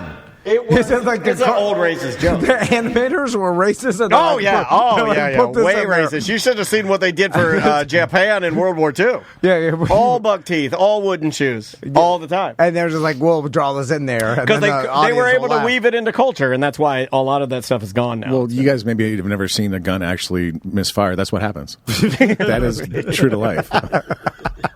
That's stupid. Let me do one more. Yeah, let's do another one. All right, let's try this one right here. What's going on, TND Media? It's Concrete Mike. So I was listening to the recent BDM show. And by the way, people listening on regular radio, if this airs on ACT, sign up to become a BDM so you can get all these good stories like part of the one I'm about to talk about. Tom was talking about his buddy got punched, and his other friend instantly picked up a chair and swung at him. I am that guy. You screw around like that, I am going to have my boys back, and you are instantly getting hit. The fight is on, man. You're fighting all of us at this point. But I'm ride or die, buddy. Tom. Okay, honey. It's like, yeah. Well, I can hear I know you are, Mike. Mike. Yeah. And I was making the joke, Ross, that some people are wired like to instantly react. Like I understand, I'm a ride or die with my friends. Like if my friend's getting in a fight, but I have to do some calculations where, like, you know, what's happening, what's going. Like I have to. You have to run the numbers. I have to run the numbers of what's happening and going Why on. is Turkey like beating up a little girl? Do I want to end this one? Yeah. I'm ride or die. And then it's like, should we all? Oh, that be, girl's like, drinking a white monster. Like there's a little bit of split second thought, but there's some people that are wired to instantly choose violence, no matter because they can't even help it, or what. Or it's like they are reacting almost like if someone like steals your one wheel, like my buddy Alex, like he would tell me I cannot control myself. Like I would have been fist fighting in a goddamn apartment complex, and then it would have been bad for my family. I would have arrested. There was all these consequences. Yeah. I cannot. It is a reaction that I cannot help. And like people are like this with like road rage and stuff, and like they've ruined their lives because they've reacted because they cannot help it. Toad is one of those guys. Maybe not so much with road rage, but you hit one of his friends, he's knocking you out. He continues. I love your buddy. I don't even know him, but the fact that he did not even hesitate to pick up a chair and hit that guy. I love that dude. That's me through and through. But, I've always wanted to hit somebody with a chair, cowboy style. Yeah, here's the thing. It's good on paper, you see, and we've even talked about it with my buddy Alex, because now we're middle age and he's a family man, retired, or like got out of the military. He's got a couple little chairs of his own now. So, hold on, I got some. Let me just write it on paper and see how it looks. Hits with chair immediately. No, it doesn't even look good on paper. Well, I'm just saying, like, it sounds good to be like, yeah, that guy's in your corner. Like, you want to have someone if he would have killed him by accident, then he'd spend the rest of his life, or like killed by accident. 20 looks years way worse on paper. Man, that just happened. 20 years in jail. We didn't talk about it, but that just happened. Remember those kids with the prank, the toilet paper prank? Oh yeah. Oh yeah. That's the saddest thing ever. That is awful. And the mom is kind of like the wife rather, of the teacher is like, yo, like let these kids off. They weren't. Well, her thing was, let's not turn this into two tragedies. Yeah, but that was just a pure accident. Like their kid didn't know he ran over a guy. 100% pure accident. Which I'm surprised they charged him with vehicular manslaughter. I think they have to. When you have an incident like that where somebody's perished, dead from a car. Yeah, I feel like there's no they can't just go he was in the wrong place, wrong time. They issue the charges and then work it out. No, but I think it has to do with the fact that they were committing technically a crime by vandalism, and because if someone's laying in the it's road, all technicality. If I run over my neighbor that passed out in the road and I just backed out of my driveway and killed him, that I wouldn't be charged with vehicular manslaughter because it was just an accident. You could be charged with it, but then they could figure it out later, right? No, I don't even. Isn't that what's being going on right now? I believe they have been charged, and that they're trying to work it out later. Yes, but I think it's because they went there with an intent to commit a crime, technically, because toilet papering someone's house is vandalism, and then while you're committing a crime and then you run over someone by accident, technically you are now responsible for that. You may be technically fleeing the scene of a crime and hit a guy. Yeah. Because I think that's the whole thing. That is a sad story because even the guy's wife was like, this is the person didn't know this was all. Then the guy that got killed was in on it. He knew. Yeah, he's playing along. The thing was happening, and it was just a horrible accident. Yeah, what I heard was that he was their teacher. They were going to prank him, and he found out about it, and he wanted to go surprise them. Yeah, and be part of it. The other shoe I'm waiting for to drop is that sounds like to me he had a few maybe after school. Going out to surprise somebody, egg in your house or toilet paper in your house, and then falling into the street. That says maybe a little bit hammered to me. Oh, yeah. I'm always interacting drunk with Maisie's dance friends. Hey, girls, come on in. I'm the fun dad. For sure. Yeah. And it's bizarre the fact that he slipped and fell, hit his head to the point where it knocked him out. Where then they ran and accidentally ran him over, and then they were leaving quickly because that's what you do when you're toilet papering, even if it's harmless. Yeah. And they killed him. And I'm sure all the other kids are he was one of the good teachers. Run over one of the shitty teachers. That joke has been made. Has it? Okay. I'm sure that joke has been made. Yeah. You got to do it. You got to do it. Changes your school year a little bit, right? Oh, it's a whole different yearbook now. Yeah. It really does. It really does. Well, we'll save a little money on that page, I guess. Let me get one more to get a contact palette and get us out. You don't want to bring in these guys who've been waiting in the lobby all of. Oh, do we have some people here? It is me. I am here. Which one? My name is January Gabriel. You can call me Cajun Gabe. January Gabriel. Cajun Gabe is My here. friends call me Cajun Gabe. Hey, Cajun Gabe, what's going on? Well, I was so successful in promoting Louisiana tourism last time. I'm back with a couple more tips for you when you're visiting Louisiana. We have just enough time for a couple of tips. All right, so I don't know too much about Louisiana, and I never really wanted to go there. No, kind of stinky. Stinkier than Florida. But it's got to be somewhat decent, Well, maybe you want to come to Baton Rouge, America's home of the cake pop. Did you know that? Cake pop, invented in Baton Rouge, Louisiana. Man, Maisie loves some cake pop. Okay, so what cake pop is just a little piece of Lieutenant Colonel Cake Stick back in 1790 was I better come up with a use for this dumb name. Invented cake pops right there in Baton Rouge, Louisiana. Still America's home of the cake pop. So we have so many people coming to visit. The Cajun accent is killing me. So many people now coming to visit. I felt impelled to come back and share with you some tourism tips for Louisiana. Okay. For example, if you go to London, they always tell you, make sure you look to the right because cars might be coming from what you consider the wrong way. In Louisiana, we have a very similar rule. You have to look both ways because driving on either side of the road is legal in Louisiana. Oh, that's not true. Just look every which way when you decide to venture out into one of our Louisiana roads. Okay, so people in Louisiana just drive. They drive where they want. Any side of the road, completely legal. Any which way but loose. And while you looking around, be sure to keep out an eye for a hippopotamus. It is hippo mating season in Louisiana. Oh, I've been seeing a fight. They're fighting in Africa right now. I've seen that video. Oh, so why is there a hippopotamus in Louisiana's America's home of hippopotamuses. I didn't know that. I didn't know. I had no idea. We feed them all the leftover cake pops. Also, in Louisiana, you are going to want to bring your umbrella with you.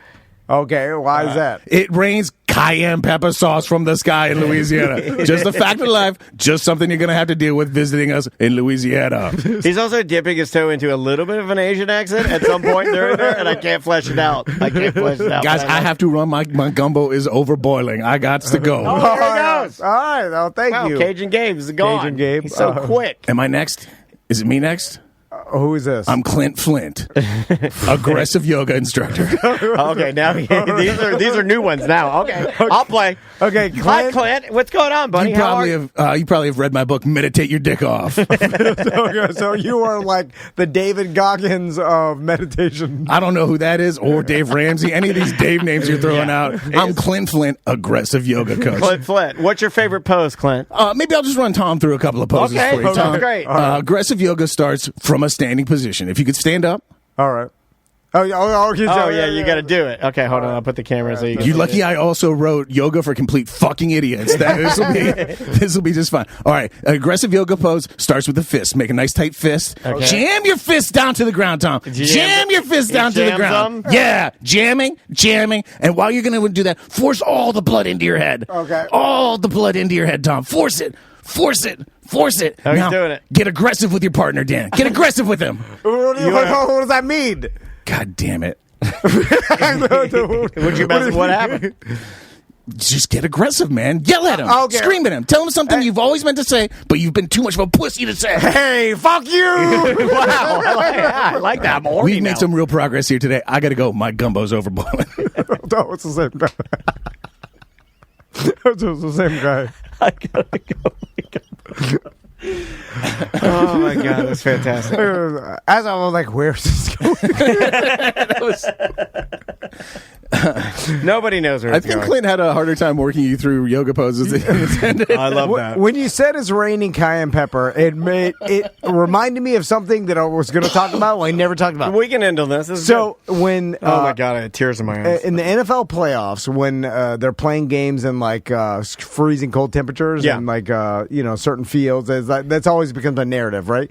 So I was watching the game because I had a lot of money on it, and before the game, they're like they had the reporter talking about what the preparations each player's been taking because of this freezing cold game. It's like going to be like, I think it was negative temperatures, and maybe in Buffalo or whatever.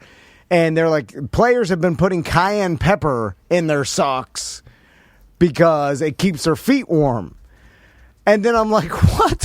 And I'm like, cayenne pepper in your socks.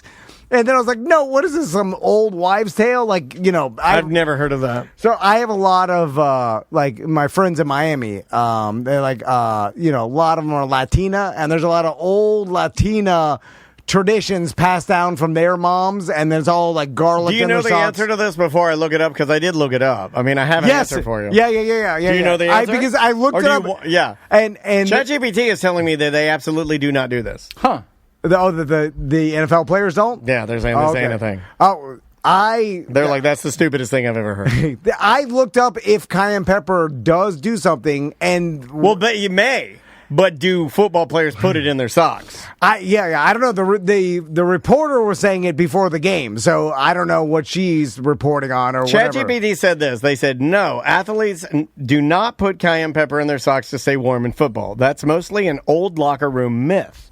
The reality is that cayenne pepper contains capsaicin, which creates a burning sensation on the skin. Some people believe that the burning feeling meant it would increase circulation or warmth, but that's not true. They really just wear thermal or wool socks, foot warmers, or insulated feet warmers for their shoes. Yeah, like some technology, some Under Armour socks, so there's designed to well, keep like the nice camp socks you even have. Like I bought a pair from Bass Pro that are awesome. Like you could put them on my feet and never get cold.